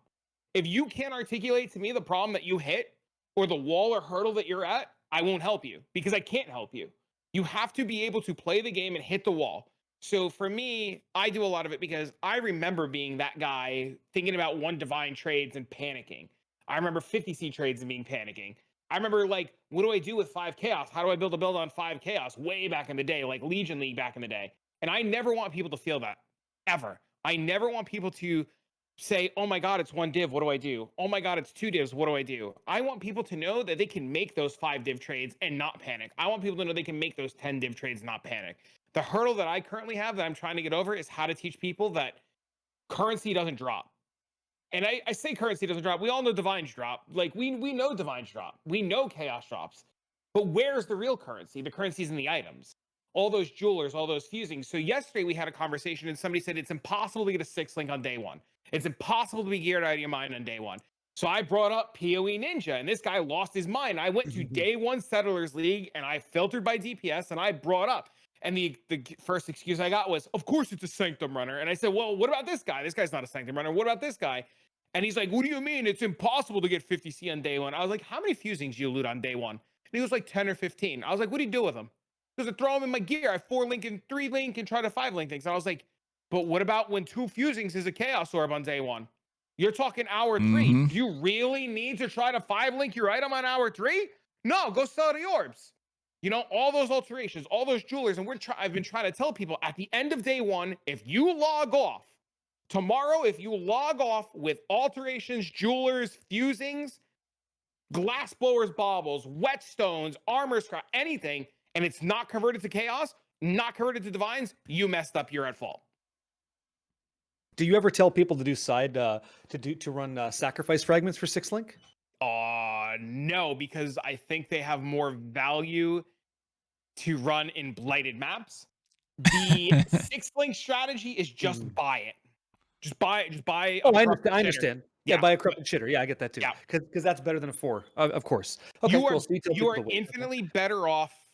I don't want to say infinitely, but from my perspective, the math checks out better to sell the frags, sell everything, just sell it all. No, I know what you do. I know exactly what you are. Yeah, Yeah. you kind of go that methodology goes into something that I did leagues ago, which was we're not going to push, like we're not doing rare maps. We run T1s and we just pick up all that bubblegum currency, we move it. And you're going to be happy with that because in 2 hours, that's that cool item you're working towards. You didn't need to hit the divine to do it. I totally get it. There's definitely merit to that conversation. Yeah. Yep. But sometimes it just feels good opening the pack and hitting that foil, soaring. And you're like, oh, all right. Like, you know what I mean? That's what the blade's for, bro, because there's so much good stuff in there. Everybody wants that, right? Everybody wants to win that Magic tournament. But what you don't hear about at the GP is the guy that always wins the Friday Night Magic, and that's just a regular day for him because he's you, and you're farming that one mode you're farming Friday Night Magic, or it's going to be Blight, right? I'm going to be sending ships out to sea, And I'm hoping to have a whole bunch of monster plants be like, la, la, la, la, just give me the value. That's what I want. I want to see what happens. We'll see. And you know what? As long as we both win, it was successful. But one's going to be min-maxy, right? One's going to have that slight percentage gain over the other. I'll tell you, I stopped a long time ago playing Div Prower. Long time ago, I stopped playing Div Prower. And the minute I started playing, just like you were saying, just to play the game, just to have a good time, Yeah. you know, the whole Friday Night Magic. Why go sit and struggle in a 9-round GP when I can go Friday night with the boys, right? I used to have a strategy for GPs. It was go 0-1 and then win. Because No. if you were undefeated, Oh, if you're Jesus. undefeated, who are you facing in round No, 4? I know. Round 3. You Yeah. faced a pro player who didn't have to play around. You're playing a Channel Fireball guy. You're playing an Yep. SCG Circuit guy because they have 3-0. But you only get 2-0 at FNM wins. And if you win that 2-0, you have the hardest fucking time for the rest of the time, but you're going to meet some cool people. And they're better than you because they win more than you, right? They find ways to cheat or win. And it's Yeah. like, Jesus. So to lose the first round and go up against control decks was a total move I did. And we had people that we played with in the Pro Tour. And it works. Do you remember? You'd bring the top to the table, and you would, I guess, in your terms, lose round 1. But Yeah. all your boys would go to time, and they're in the X1 bracket, the X1X bracket, Always. and they're sitting against every top player for the next 9 hours. Yeah, always. Yeah, it was one of the big ones really quick. A buddy of mine, he was going up against I forget the guy's pro tour name. Doesn't matter. But he's so confident in the matchup because you were talking about hitting those walls in a build and why you wouldn't publish it, right? No one's going to understand. Spooker might 2 seconds here. No one's going to understand the reference unless you played Magic. There's a format of a card called a Planeswalker. And a Planeswalker isn't a creature. It's not an enchantment. It's like this other guy that can do some cool shit. And we had to figure out why we were losing against the meta deck. Why was this volcanic fissure of snaking always beating us to maps? How the hell is that? How are they doing that? And in our case, it was Bant. It was blue, white, green humans, and they would outpace us, outtempo us. So we'd play Gideon. They'd do this guy called Reflector Mage, where they bounce it and they put it back in our hand. We're like, son of a bitch. Upstairs too. Okay, so these guys were out-tempoing our damage. But we're like, fuck it. Let's just use the bait because we know what they're going to do. So we would activate Gideon. We'd go for attacks. They would, stack Coco. 2 creatures come out. In addition to whatever else is on the board, we just swipe the board. We just, Wrath of God. Now we just got a 4-for-1. Fuck you. That's how we won the matchup. We had to figure out that wall to realize what we could do after that. Turn 5, Obnixilis, card draw, return. Gideon's coming in next. You're dead. We just outpaced you. And then in Path of Exile, same kind of thing. Your method of endgame farming might outpace mine, but we're gonna wait to see. Who really knows? But you can't know this until you try it yourself. You have to put in the hard yards, or else you're a hypocrite. You're just peddling the news, right? People forget too that, like, all roads lead to Rome, right? Like, your way is going to work, just like mine's going to work, just like whatever Spooker decides to do tomorrow is going to work. We're all going to get to that end game spot. Granted, some of us might get there faster, some of us might get there slower, but at the end of the day, we all always end up with the Mage Blood style items, whether it is Mage Blood or not. So, like in Diablo 2, I would tell people if you're hunting for the Burr rune or a Ja rune to make that Enigma, it's a fool's errand, right? If you're logging in just to be let down, you're going to be burnt out and pissed off. So don't do that. Just play a build that you like and get there and see if you have fun playing this video game. Just see if it's even for you when you're not looking for that one specific thing. And then if you happen to get it, awesome. But don't rely on that. Try to find another way to get there, like trade up from Ist runes, Vex runes, whatever you're going to do, right? By the way, which game did Grinding Gear Games base this off of again? Diablo that's 2, right, Diablo 2. Yeah. So guess what? Don't go looking for that div. Don't go looking for that mirror. If you happen to hit it, that's a life-changing moment for you, right? Because now that one div trade suddenly becomes like, oh my God, this just like the power creep's insane. So don't do that. Just try to find other ways to make currency. Listen, keep your ear to the ground, see what people are doing, and see what sounds fun for you. If you want to do tower defense, go ahead. If you want to do like heavy mob stacking in maps with delirious levels of, go ahead, you go nuts. Scarab farming, go nuts. Because that's what you like. Go for it. Just try other things. Don't go for that one div. I don't think it'll work for you. I think you get burnt out. Yeah. I agree. That really is the case from my perspective, being the more, I don't want to say casual because I'm a bit more than a casual, but I'm not quite the in-depth player as you two. You both have many more hours than me. I enjoy the game. I know a lot about the game. You've got a lot more hair than us, and there's a reason for that. And that's because you don't game as hard or game as long, not nearly enough. So thank God for you for balancing the hair equation in the podcast today. But go ahead, man. Right? Go ahead. So coming from more of your casual player, I'll just say it. right? I Sure. like being able to have multiple pools to swim in, whether it's your pool as to like the strategies that you're bringing to the table, or his pool that the strategies that he's bringing to the table, or whether it's a build that you kind of idolize, or a build that he idolizes, or all these other content creators that are making them, like Gazzy's making the skeleton archer minions builds.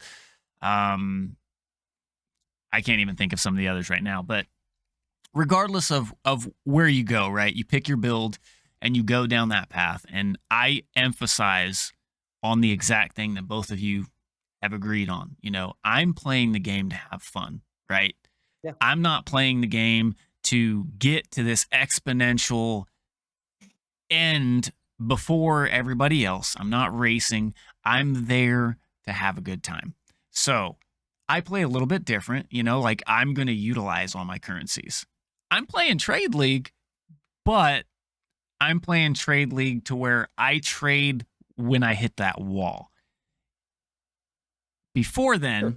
I'm going to be using my bubblegum currencies. I'm going to be using this. I'm going to be using that. Could I just save them and trade them for that 6 link that's going to make me just OP right off the gate? Or maybe not right off the gate, but sooner than normal?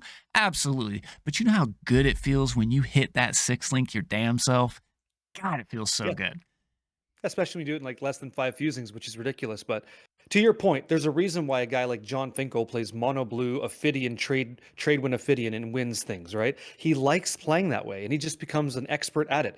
Or a Mike Long playing Prosperous Bloom back in the day, like, and he's just very good at it because he just found a thing that he likes and went for it. But both of these guys have something in common, and that's they looked around and saw what other people were doing, and they reacted. And some of their stuff they borrowed, some of the stuff they made because they had to be that, you know, necessity is the mother of invention, right? So same with what you're talking about with Path of Exile. There's going to be a certain way that might just alter the way you play the game, and that's going to ultimately be the most exciting thing for you. But if you have your meta glasses on and you don't look around, you're going to miss out on these things. So don't cost yourself a good time, right? Look around, slow down, take it easy, and see what happens. And I bet you enjoy the game more. I bet you stick around for at least a few more weeks, would be my guess. Yeah, like Yeah. that name drop for you. That was for you. Yeah, enjoyed that.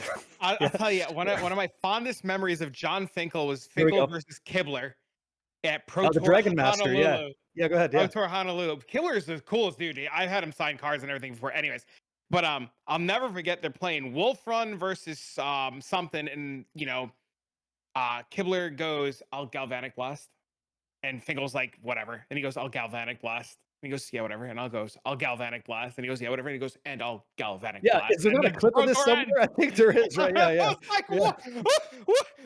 what? Who has quad galvanic blast? Yeah. Yeah, Yeah. my Yeah. favorite player of all time is Melissa DeTora, though. She's Loved okay. Melissa. Doesn't she work for WotC now? Yeah, she does. I have made more money playing Melissa DeTora decks than any other player. That's because you didn't play with me. But she's all Well, right. I'm just kidding. No, I mean, Melissa. things are going to change She starting works. right now. She works for WotC. What more Yeah, do you I need know. to know? I Like know. that, you become a player and the mothership pulls you up. You're doing something right, right? The I'm, Duke's brother did the same shit. yep. Like they're made I'm from a pretty. different stock. I'm pretty sure GGG would be hiring all of us if they didn't have the weird laws for their country of you having to live in the country and I do don't mind all Lord that of the shit. Rings. I don't mind that. Plus, all I need is internet.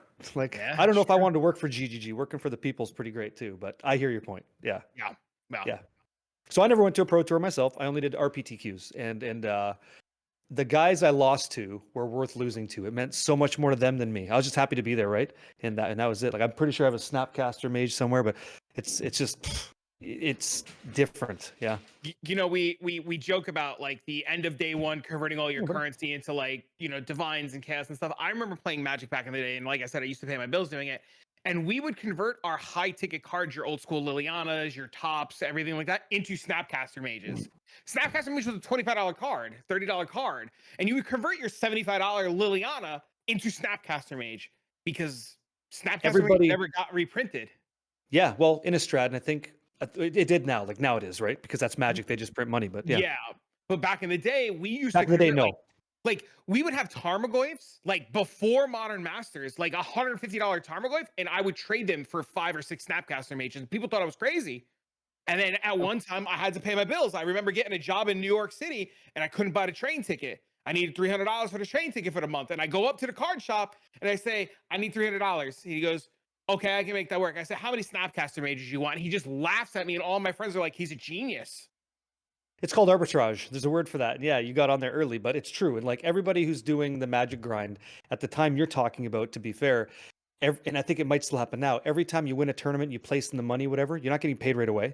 You have to like sell your value at the card, Yep. at the whatever it's going to be, the event or at your local card shop or whatever, just to make ends meet. And like it's different now, and that's kind of why I got into Magic for many reasons, but that's one of them. Like, Yep. it takes a lot of talent to win a Magic tournament. It takes a lot of mental dexterity and and like it's just brutal. And these It's guys who too win, much nowadays, yeah. it's a sandhill. It's like it's just so slippery now. It's like brutal, but good on anybody that does it. Like Brad Nelson didn't do it. I mean, they tried, right? All these cats, BBD, Brian Bronwyn, like I played all these cats, but yeah, Well, good times. I would Good definitely times. rather be doing this nowadays than playing Magic anymore. I'll tell you that much. Yeah, I mean they offer something different, right? But it's interesting because you're still interacting with people at the end of the day, which is I think what we all want to do. Yeah. You know, that's the thing, connection in some form or fashion. Yeah. Yep. What was the main point? What were we talking about? I totally cut you off. What the fuck were we talking about? I totally forgot the main point was there. What was the point? That's over there somewhere. I don't know. We'll find it Okay, later. it's gone in space. Yeah, Okay, yeah, cool. yeah. No It's problem. gone. It's gone. Cool. It's in the Arcane Sanctuary floating around. Got it. Sure. Yeah. So if there's a classic game, A classic game. Okay. a classic game from your past that you'd like to revisit, would it be in the action RPG genre, or would it be another genre, or what would you choose to revisit in That's the time interesting, that 'cause in the time that it existed, in the golden timeless? Oh, okay, that's different because I said I could play any game right now, right? Like, Yeah. if I could go back in time and play any game, what would it be? That's a tough one. That's a tough one. There's been too many nights where I take my brother to the wall in Street Fighter, pick a version, and it's like 60-0, and I just kick his ass, and I watch him get so upset. And like fighting games bring a very interesting result when two people get together, because first of all you have the shit talking, the smack talking, and that's exciting. And then there's the missed inputs. And then that gets to somebody with slippery hands. We call it street sweat, where you kind of like wipe your hands off because the guy's getting nervous, right? And then there's the guy slapping the control out of your hand. And then there's the taking a break. He has to leave the room. And then he's just done. So there's different layers to it. So if I could, to answer your question, it's going to be Street Fighter. And I don't care what version it is. That's what I would play with my brother because it's just fun times. It's just too good. Too good. Yeah. Street Fighter. Nice. How about you guys? What would you do? What's yours? You wanna Yes, go, okay. go ahead, Traffic. No, Go. no. I've talked so much. I want to hear from you. Well, you both have such awesome stories, and you have a very compatible take on Magic the Gathering. So I get it. Yeah, I so I'd like to hear understand. what you have to say, Spooker. Go ahead. I'm getting there. If I could pick any game, I would probably go back to the multiplayer days of the LAN for Diablo 1. Because Okay, I enjoyed the philosophy of just going down and down and down and down and down and down until you just were in hell. And it was fun because me and my brother used to play, like you said, used to play together, and he's not really into video games anymore, so he does his thing, and that Yep. it's one of those timeless things that you just you look back at that in those moments, and you just cherish those memories because they were fun, they were nice. Yeah. I'll get in there while he's okay. So, cool thing nowadays. Talk about time and translation across video games. I now play Fortnite with my brother's son, and we pick up Oh, that's Crown cool. because the kid's not so good yet. He's like 5, but I'm a bit of a sweat, and I like if I'm gonna play with my brother's kid, we're gonna get that fucking win because the kid deserves it. And he's part of the family, right? We don't let family down. And so how cool is that, right? And so when he's not around, I'm gonna kick his dad's ass in Street Fighter, and sometimes his dad kicks my ass. It's like, but it's so cool that that's the next generation, right? My daughter's played with us, and we've gotten wins. It's like it's so great, and that's what video games have done for us. But yeah, It's you talk about playing with your brother's daughter. My son has his rig right next to me. So I've got my streaming rig, my monitors, my camera, the green screen, but literally right next to me, I have a computer, with Yep. my spare parts, and he's got his monitor, and we'll game together, and it's awesome because I have my monitor, and he could just like do one of these, or he could like tilt Yep. his, and Yep. it's so fun. And it's wonderful, right? And it's just, Yeah. it makes the whole thing a little bit more rich. Like, I tried to get my daughter into Magic, didn't hit. We tried Pokemon, that kind of hit, but it never really stuck. And that's okay because she's going to be her own person. But don't think for a second I didn't try to give her that fuel because it's like, it's so I'm gonna get my son Yeah. into it, or attempt to get my son into it. His big thing right now, he loves chess. Loves chess. He came back from his mom's house one week, and he's like, Dad, I gotta show you something really cool. And I was like, what's up? He goes, you ever hear of this game? And I was like, Dean, what game? And he goes, chess. And I was like, tell me more. He's like, we have to play. So we go to Target, we get a chess set, and his current thing is like, we have the Mario Collector's Edition chess set. So Oh, do so I. up. So do I. Yeah.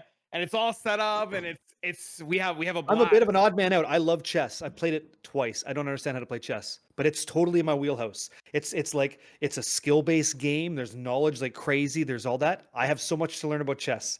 Yeah. I didn't start until my son wanted to play. I'll tell you, don't go down this rabbit hole. I started watching Okay. I started watching chess streamers and chess videos, and I've got that magic itch for the competitive Yep. side of things to get my brain to. Yep. And I know I'm one click away from turning Yep. chess.com on and Yep. losing my life. Yep. Like I That's can't, where I'm at. if I turn it on, like my son has it on his little iPad.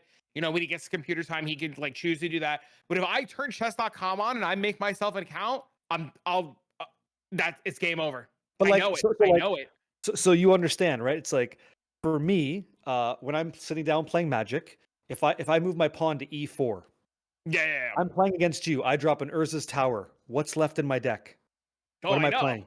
You know the rest of the answer. So when a guy like Magnus goes, oh, he went E4, that's whatever the move is. He knows the board. They talk about how good of an end game player he is, right? He can see end games. I'm like, well, I know Magic end games. I know that when I set you up this way, this is where the story goes. When I play a Righteous Fire Chieftain this weekend, this is where the story goes. Yep. Everything about this is very cyclical. Like son of a bitch. You'll start watching videos, and the guy will move like to you say like pawn Yes. to E4, this pawn here, and he goes, this is this opening, this is the best line. That's right. This That's right. That's right. like, That's right. How many different openings? How many different tons. things? Yep. Because you know, back in the day, I watched the Queen's Gambit on Netflix. I'm sure we all watched the Queen's Gambit never back did. in the day. Oh God, you gotta go turn it on immediately. As soon as we hang up, grab your kid, go turn on. It's great. And you watch this show, and she's memorizing these openings. I'm like sitting to myself years ago. I'm like, there's no way, bro. There's, ignorant me, right? There's no way. Now, fast forward, looking and doing research, it's crazy. Did you ever get into like poker from Magic? Did you ever go down that? No, You're very lucky in that. I You're would, very lucky in that. I would. Do you lose see my the house. parallels? But do you see the parallels in it? Yeah, I would Okay. lose my house. I can't gamble.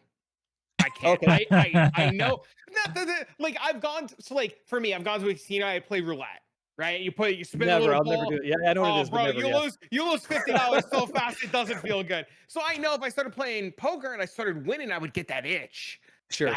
So I substitute that itch with like my current thing is Diablo 2 and Hero Siege. So I'm playing a lot of Project Diablo 2 and a lot of Hero Siege until tomorrow. So I substitute that itch with other things. Yeah. No, I understand. So like I don't go to the casino with more than $20 because how I make my living is the generosity of others. Like it's not just given to me. Exactly. Yeah. So like I can't in good faith go to a casino and be like, oh, here's $25. Like I can't. I just go there. I'll do like stupid slots, which I know I'm gonna lose. And I've already checked like the theory, which is like the close ones are gonna pay out more to get more people in the room. I know the theory. Like I try to know this shit. And so when I get into poker, I'm like, I know what a 2-gap suited connector is. I know the percentage on Queen Jack. I know why you don't play. Like I get it. And it's like, fuck, I'm just 2 seconds away from poker. So I just go online and play for fun. But it's very rare nowadays. But I was just curious because a lot of magicians, Magic players, they go into that. And so that's why I would be at like PTQs and I'd watch the guys with the laptops.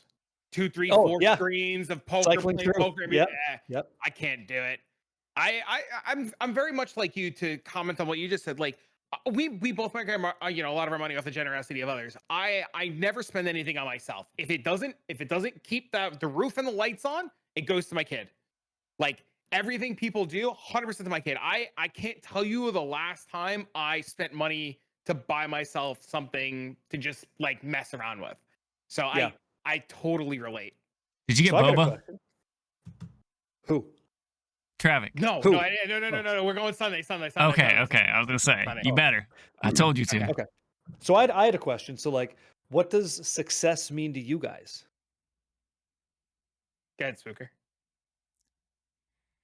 That's a What does it that's a mean to very be deep successful question. to you? So I mean, Fucking right it is. you can I ask good ones. you can look Go at ahead. you can look at this on two sides, right? So I look at success. Success is two different things, right?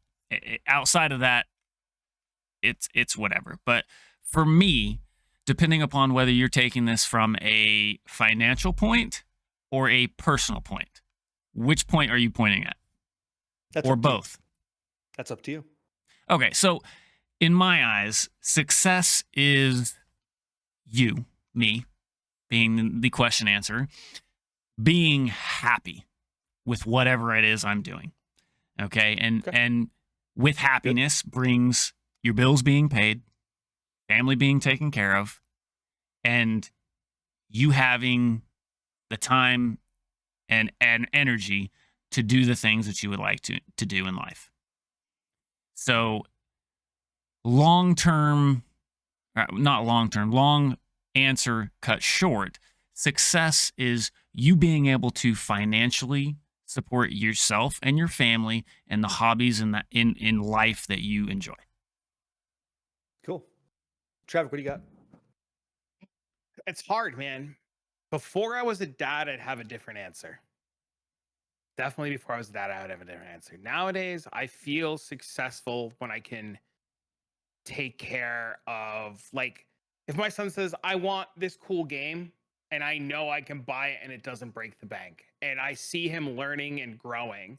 And then on the other side of the coin, when I turn, like, when I get to go to work every day and I hear from people, I did it, I got it, I made it. The first time I did this, the first time I did that. The other day, somebody even said to me, they're like, you've done so much to help. You don't even know what you've done. I'm not going to tell you what you've done, but just know you made an impact. And hearing other people's success just from a little bit of something that I was able to do means that I was successful. Because, like, dude, I can go work a hard job. I can go scrub toilets. I can go flip I can go flip things. I can make money, right? Like, happiness is, happiness is just like what we make out of it. I've seen so much BS. I'm sure we all have stories that when I can see my kid light up the room, or I can hear other people are, kicking it.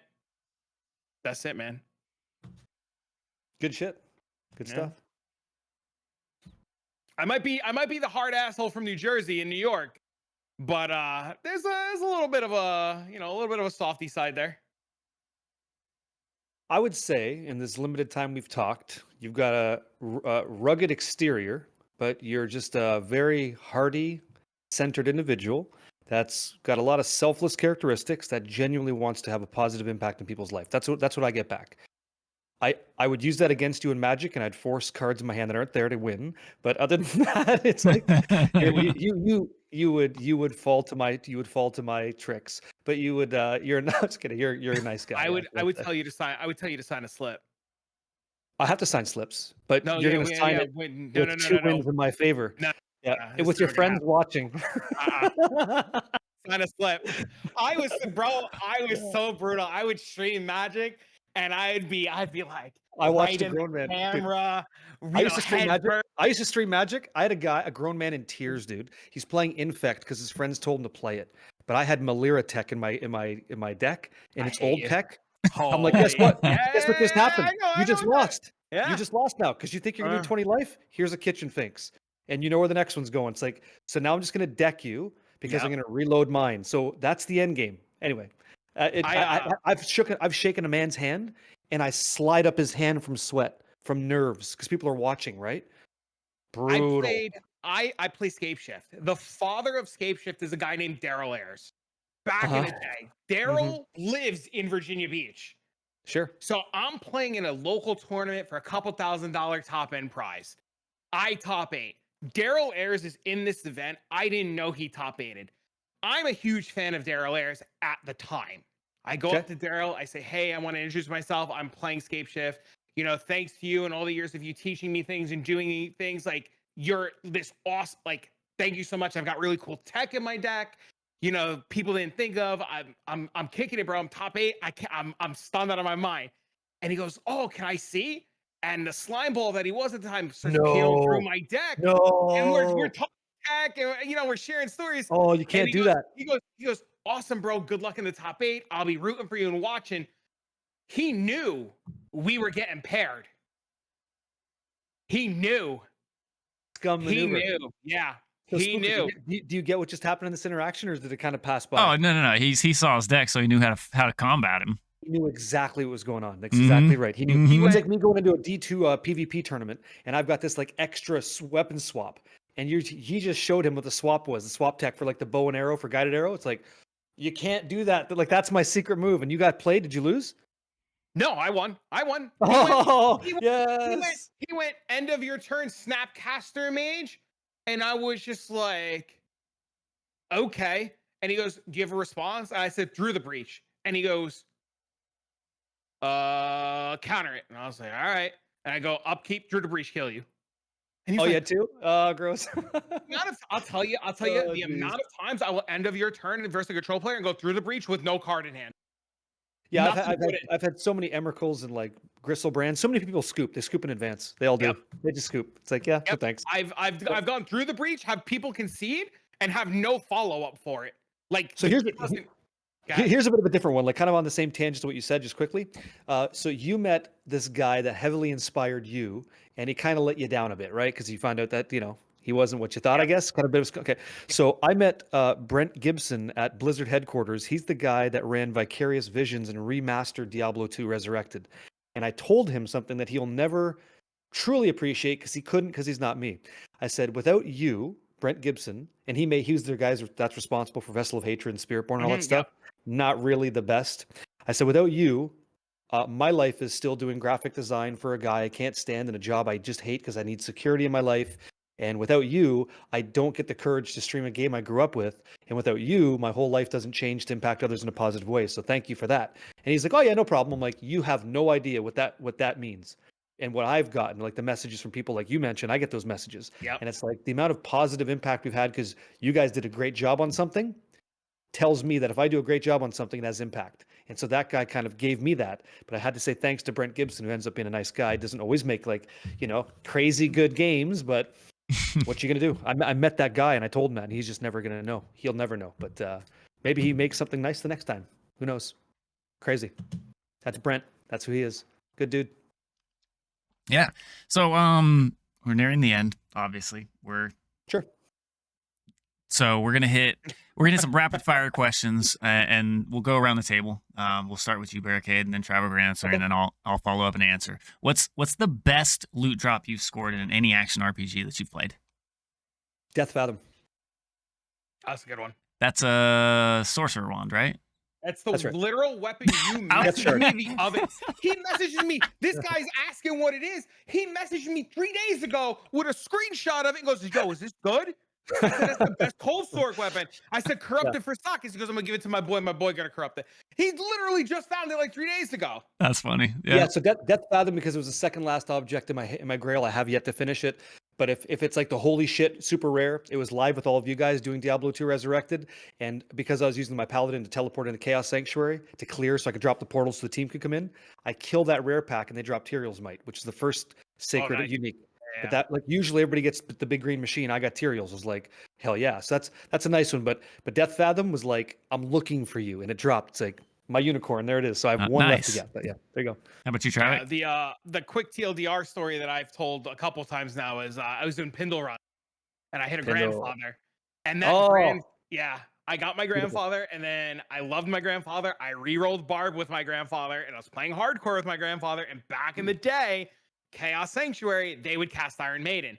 So I'm rushing my boy through normal, forgetting they cast Iron Maiden, and I whirlwind killed my Barb in hardcore with the grandfather and Storm Shield.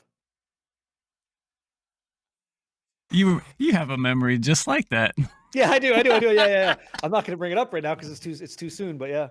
I was teaching people from Diablo 4 Path of Exile 1 endgames and I was playing Penance Brand of Dissipation. That was the whole idea. So I'm like, okay, guys, this is the end game. And I get in there and I drop a brand and I just instantly reflect map myself on my first map. I'm like, son of a bitch. I didn't check map mods and I got completely tased by myself. And I just got so owned by my own setup. It's like, yeah, I guess I do a lot of damage. So Yep. I totally get it. Yep. Iron Maiden's a bitch. Love it.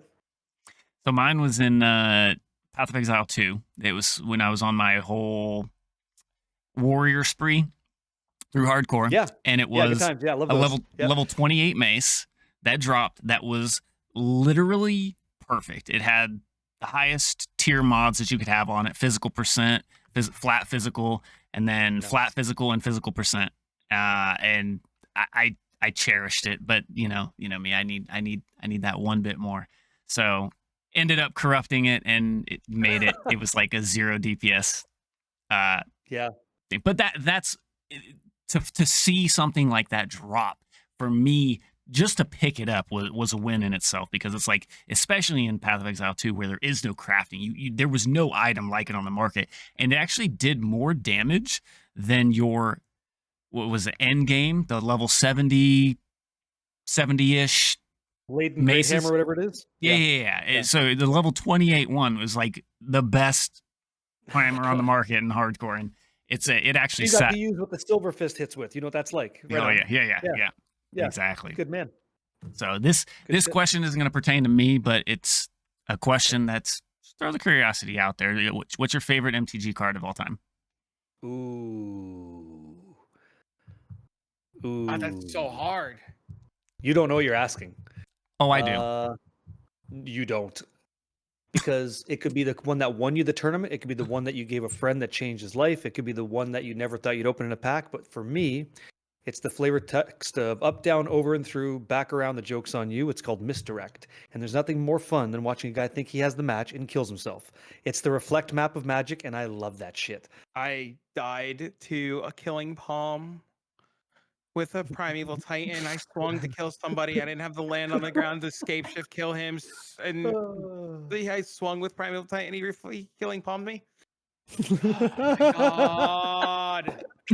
Same card, different name. Yep. So good. It's the one you never see coming, right? That's it. Yep. So Misdirect for me. Yep. Show Used to and be tell. Force of Will. She's so good. So good. So what does that Show do? and tell. You literally show somebody something and tell them they're gonna die. That's not entirely true, but that's yeah. You show the card, you play it. You just get to play it. It's like you cast show and tell, and both of you put a card in face down, and you flip them over at the same time. And usually you would the card you would cast from show and tell would be like some like super juicer that you'd never be able to cast without cheating it in.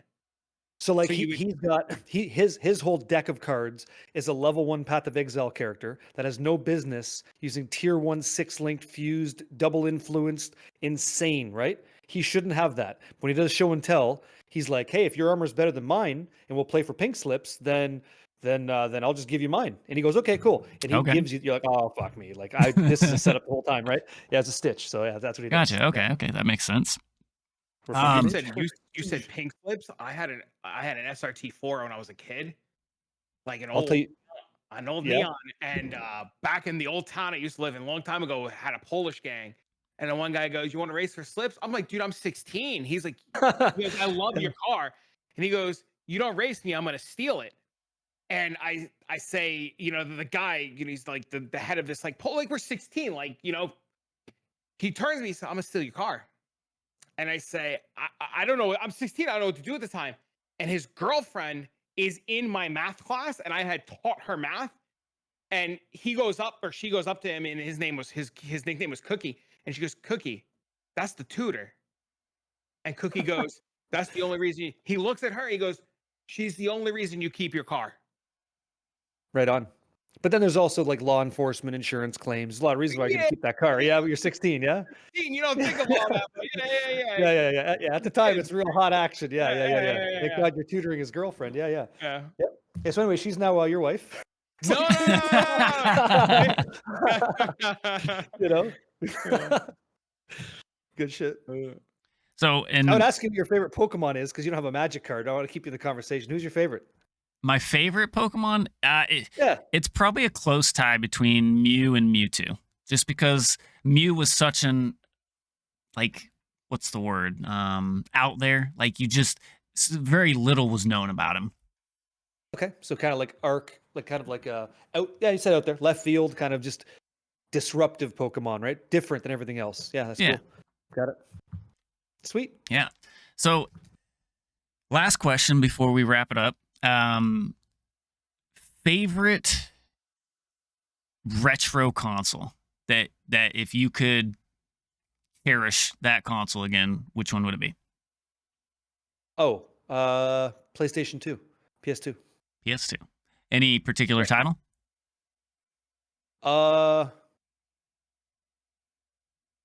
ooh, there's a lot of good ones. There The is. reason I would retrofit a PS2 is because mine was lifted from my house when I went to go to a job. It got stolen. My house is broken into. I want it back. Never gonna get it back. Um, and I had the modded one where you would like have a binder of fake discs and like you could load your I games. You had a have, I loader. have that upstairs. I got You know the what I'm saying? top comes up. Yep. So how? Yeah, right. And yeah, and it covers Yep. the one. Right. So how sad are Yep. you when that gets stolen? How sad are you when that's gone? Yep. Right. So like, what game do I replace that with? It's hard to say.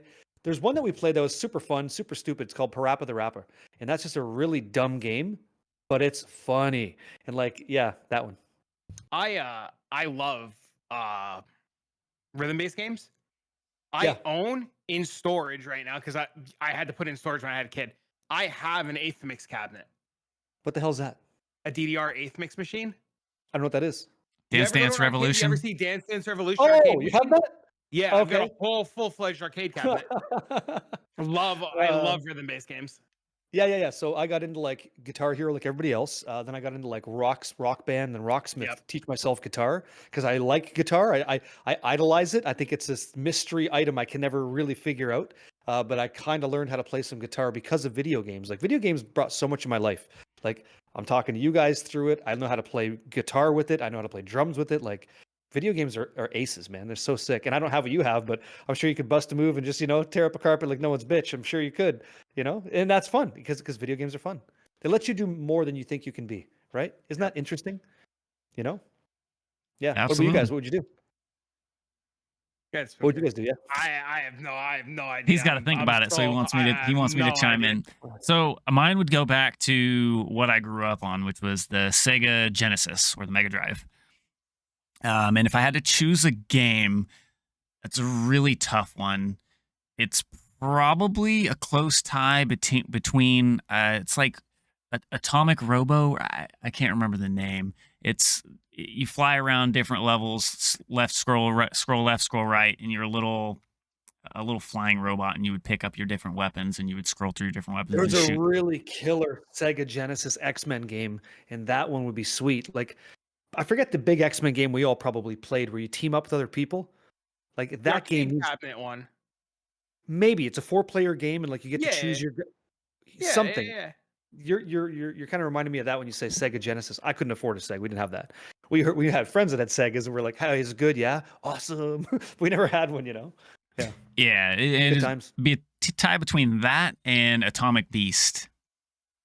I don't know what that Or is. Altered Beast. I'm sorry, not Atomic. Atomic's the other one. What is Altered Altered Beast. Beast? What is that? Altered Beast is where you start out as a dude, and you'd have to kill monsters. You'd be side scrolling left, and the screen would scroll slowly to the right, and you would just kill these monsters and stuff that come at you, and you'd pick up power ups. And each level had a unique power up. When you collected all 3 of the power ups, you would turn into like a wolf. You would turn into That's a cool. bear, and yeah, you would basically want to get all your power-ups because you could miss them and not have the power-ups when it came to the boss fight for each level. So you wanted to make sure you had that special power-up that you were the Huh. Sounds like transform. Mega Man kind of. Yeah, that's cool.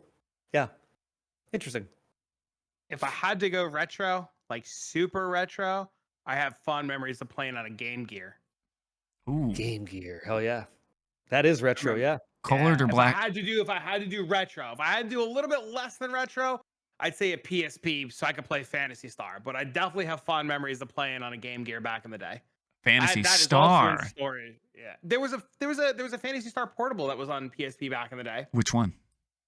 It was literally called Phantasy Star Portable.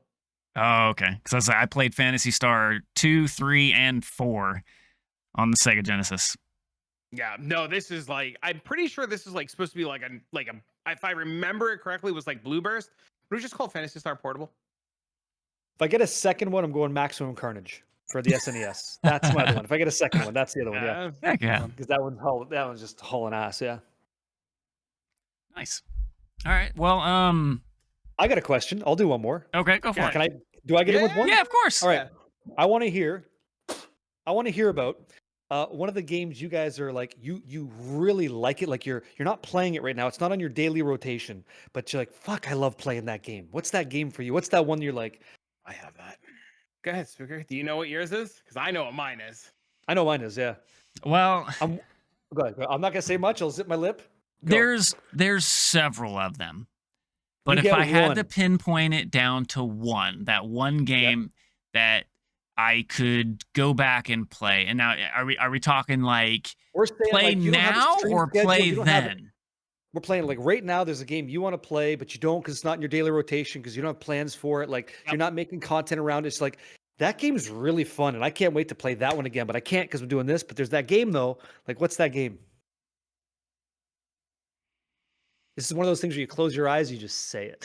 It's like that, you know. Yeah, the minute you said You know what? You know what? Yeah. Okay. Okay. So, well, it's Let me hard start. Want me to because there's start? so Want me many. to Sure, start? yeah. Why don't you start? Okay, Go I'll for start. it. I'll start. So if I could play No Rest for the Wicked right now, multiplayer with PvP, I'll be sublime. It's coming. Really? I'm waiting for that. No That's the Rest one. for the Wicked? It's so fucking good. It's so good. What about you? Black Desert Online. BDO. Got it. Yep. It's case 100% Spooker. Now it's in. the game. Yep. You got to have something. It's from the soul. Just say it. What's the game? It's so hard, right? Because I've always been one that follows like I enjoy the newness of a game. Like that's what I thrived on. So once that newness has run out, there's not very many games that pull me back to it. But there's these two games. I have to say two, and they're old games. They're both Nintendo 64 games. Okay. One is Conker's Bad Fur Day. That game was just such a great game. The multiplayer, the story player, and it was not a kid's game. Definitely not a kid's game, even though it was for kids. And the other one, I actually finally broke down and I told myself, you know what? Screw it. Why not? Why can't I just go back, right? So yesterday, I actually sent a screenshot in the Discord. It's called Jet Force Gemini. And I started it and I'm about an hour in and I'm loving every bit of it. Yeah, that's good, eh? And you know, it's like I wish there was a system where everybody, like all of us, anybody listening, watching, could like just have that game time every time, you know, and then have that be the multiplayer experience. And it'd be great if they could all feel the same way as you do about that, right? That'd be the goal. So I was just curious, like, what's that thing? But for me, it's No Rest. If you haven't played this, if you have not played this game, you got to stop doing yourself dirty and get your ass cheeks, sit in a chair, playing that game on the sticks. It is good. It is real good. Yeah, It's you like hear that, Top Deck Travic? and the Black Lotus. Yeah. Hot, like amaze balls. Yeah. What is he not a fan? No. I turned No Rest on for the Wicked for like an hour. Couldn't figure it out and just. Is it a difficulty thing? No, I love the I play Souls games for fun. And you don't like this? Maybe it's the art style. I don't know. I played it for an hour. I couldn't get into it. I'll have to give it a shot again. I hear there was a huge update recently, right? A great update. Great update. Last question for the podcast. I'll throw one more. It's Path of Exile 2 related. Okay. PoE 2. All right. Of all the weapons that have yet to be released, which one are you waiting for most? And don't say Druid because that's not a weapon. Yeah, go ahead. Unreleased. Unreleased. We already know what we have. What don't we have? What do you want? He said flail. What do you say? There's nothing like a quarter stick. We already have a quarterstaff. I know, but there's nothing. So it's not that. I know. So like Magic the Gathering, right? Imagine no rares in your deck. You're playing what, Pauper? You're playing singles? Okay, what do you want? There was a in season 0.1, it dropped. There was a double vampire. It was, I don't think it was called like a vampire blade or something like that. It was two broadswords and they made an X image. I've seen that. Yeah. I want to see what that is and what the deal is with that. It's like a dual wielding kind of like dagger guy or sword? The sword guy. Sword guy. Okay, sword guy. Okay, cool, interesting. Yeah. I'm going on the record.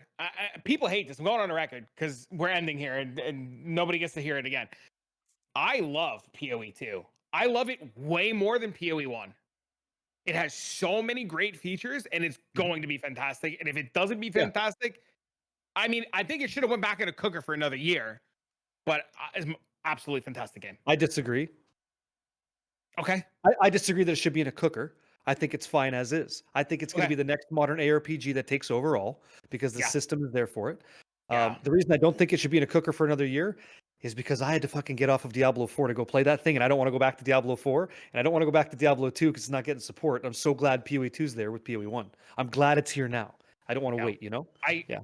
I can get behind that. I can definitely Yeah. 100% get behind that. I, I'm I so many people get so mad when I say that, but it's a fantastic game.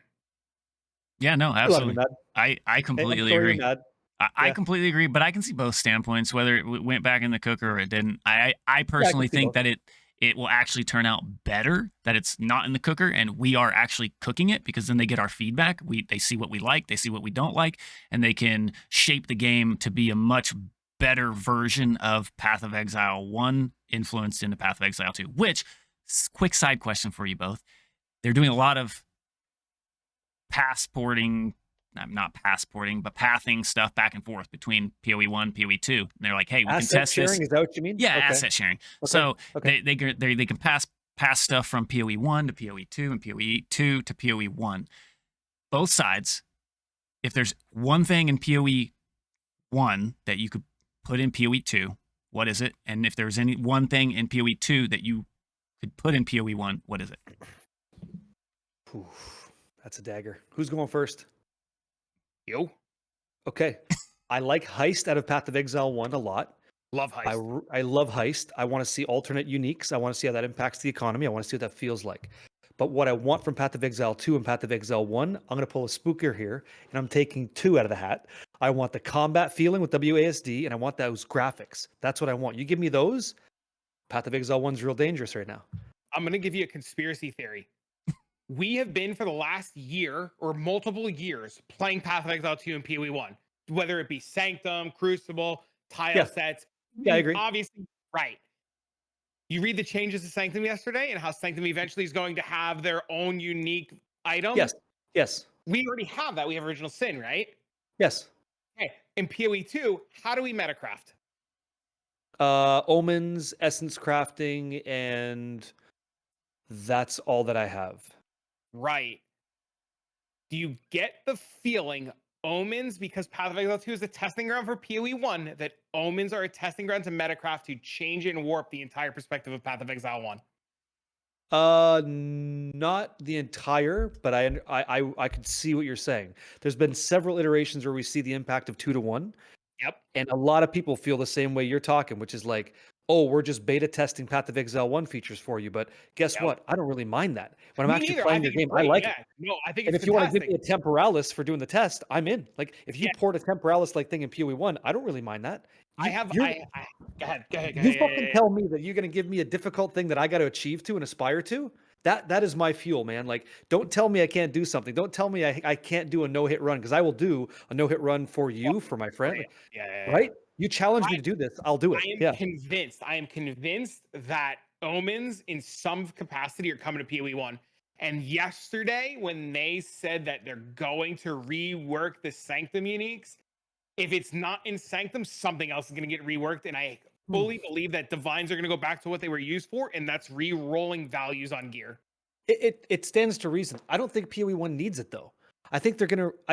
Man, we need to do another one of these episodes. There's so much juice yet to be squeezed here. Okay, but I'm telling you, I think that there's so much crafting already in Path of Exile 1 that I think the conversation with Ziggy D, Mark, and Jonathan, they said, if I heard them right, PoE 1 is going to be your end game behemoth. They don't mind doing off the wall crazy shit Yep. for the Yep. end game guy that Mhm. wants to get a little bit psycho. We're going to meet you there, okay?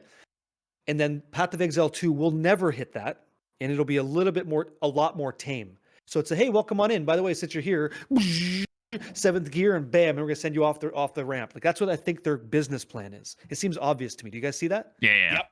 Yeah. Okay, so then why not bring Omens in? Why not send Yeah, I it even know. further down the rails, right? Exactly. But you will not get an alteration orb inside PoE 2 because that opportunity is dynamic. It's way too much flex on items. So no. And that kind of bothers me. I hope it's there. I've seen artwork for it, but I disagree with that one, but we'll see. you I disagree that want alteration to orbs know. are too crazy? No, I disagree that we won't see them. I think we'll see them in Path of Exile too. Oh, I hope that we do. Yeah, I hope Yeah. that we do. I love them. I think we need to. I think bases are great, but I think you need something. Absolutely. Yeah. Oh, this is gonna go forever, man. Holy, there's so much. Damn. Well, here, let me jump in while you think about it real quick then, because mine's quick and easy. So Oh, okay. the one thing I'd love to see in Path of Exile 1 from 2 is, just like you said, graphics. I'd love to see a rehaul, reanimations, maybe not reanimations, but just an upgrade to the current animations even would be great for me from 2 to 1. And then from 1 to 2, very simple. I would just like to see, and I know it's coming, but maybe not at the same level. I would just like to see the crafting. You know, having the different available crafting methods, maybe not to the extent of 1, but at least some of them. And I know a lot of them will come, which we'll see, but I'm crossing my fingers and hoping. So 2 to 1, I want WASD. No hands, no question, no hand. I don't. You can give me nothing else for the next year. Just work on I never want to point to click again. My wrist hate it. I'm developing carpal tunnel. I'm old. Give me WASD. 1 to 2, give me back blight. Yeah. Now, Blight is another trial format. Are you okay with that? Yeah, it's fine. Yeah, that would be I great. never want to go back to labs again. I am dreading the idea tomorrow of going into labs. I hate labs with a burning passion. Give me some Why? chemists. Why do you hate lab? Why? I hate lab. Fuck Why? labs. Oh my god. I am mechanically bad and I will die to the traps and Azara will swing his axe and I will die. Okay. It's a me thing. It's 100% a me thing. It's my inability to give a shit in softcore enough to build enough defenses to go through here's one. labs. Here's one. So it's like not mechanical, nothing like that, but like, you know how you like the way that WASD feels in PoE 2, Yep. and me and you both think that PoE 2 will be the next modern ARPG, Diablo 2, right? Yeah. Can you imagine if we're right and we get we get Path of Exile 1 with WASD combat and the look and feel of 2, and you're facing Azaro, and that swing comes in, he feels like the executioner, or Calm feels like that. It'd be the end of the That world. game suddenly becomes incredible, right? Like, holy smokes, that'd be wild. I can't wait to. I hope we get to live that life. It'd be great. There's so much room in PoE 1 to add small things. Like just adding the cutscenes from in PoE 2 between acts was so impactful and making like it so much better. Like in PoE 1, most people don't even realize there's a cutscene at the end of Act 5. Like which one's that? You talk to Sin when you kill, I think his name is Innocence. Yeah. And you talk to Sin and you skip through the dialogue to go to fight Kitava. But if you let Sin do his dialogue, there's like a 3-second cutscene. I didn't know that. Yeah, if you can I'm too just busy go back. I'm too busy enjoying the golden muscular arse of innocence to ever check that out. Yeah. It doesn't matter. It doesn't matter if you do it on any character. Just go back, do the fight, and just like talk. I'd rather just get to maps. That's cool. I'll YouTube it. Yeah. You know what I mean? That's why nobody sees it, because you just want to get the maps. Yeah, cool. Yeah, that's all I got. That's all I got for today. Okay. Yeah. Okay. So Great. with that being said, we can definitely plan another episode if you're willing to come back on a later date and talk about some stuff. I am down. We can work on that. But for now, where can listeners find Barricade? Yeah, so twitch.tv/barricade, youtube.com @barricadettv, and on X, I'm a partner on all 3 platforms, and I'm happy to make your acquaintance, make your life easier. And if you're going through some heavy shit in life, I've been there too. You're not alone. You're never alone out there. And I've been more than happy to guide you through video games that I play. If it's Maple Story, I can't help you, but that's where you find me. Yeah. Awesome. I'm so thrilled we did this. This was a lot of fun. Thank you for being here. Yeah, same. Yeah, no problem. Appreciate it. All right, Spooker, you sending us off into the sunset? I think it's your turn. No, Awesome. People know me, man. You can find me, all the description, everything's down below. When you click that like and subscribe button, you'll find all of our information there. All right. Be sure to like, subscribe, and follow below. If you're listening on podcast platform, whether it be Spotify, Apple, or any of the major podcast platforms that you're listening on, please come over to the YouTube side, hit that subscribe button. It helps out a ton. Thanks for being here. We appreciate you guys. Thanks for listening, and we'll see you next time.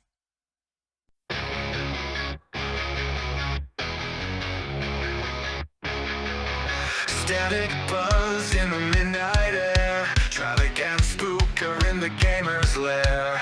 Blue drops falling like a neon rain. Pixel worlds driving us insane. Halo rings light up the fight. Sonic speed blurs through the night. Diablo's demons in the dungeon's breath. Path of Exile paths leading to death. Live from gossip in the glow.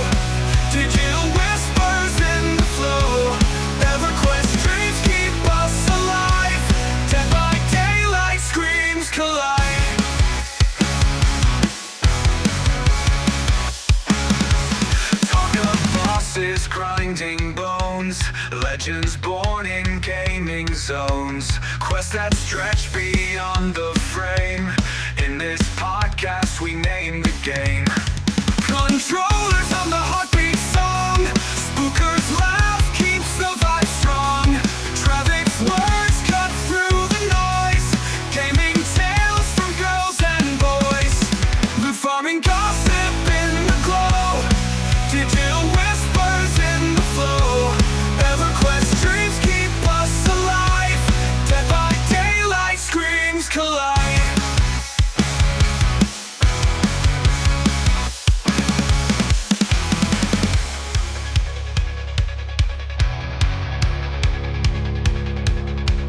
Controllers hum the heartbeat song, spookers laugh keeps the vibe strong. Travic's words cut through the noise, gaming tales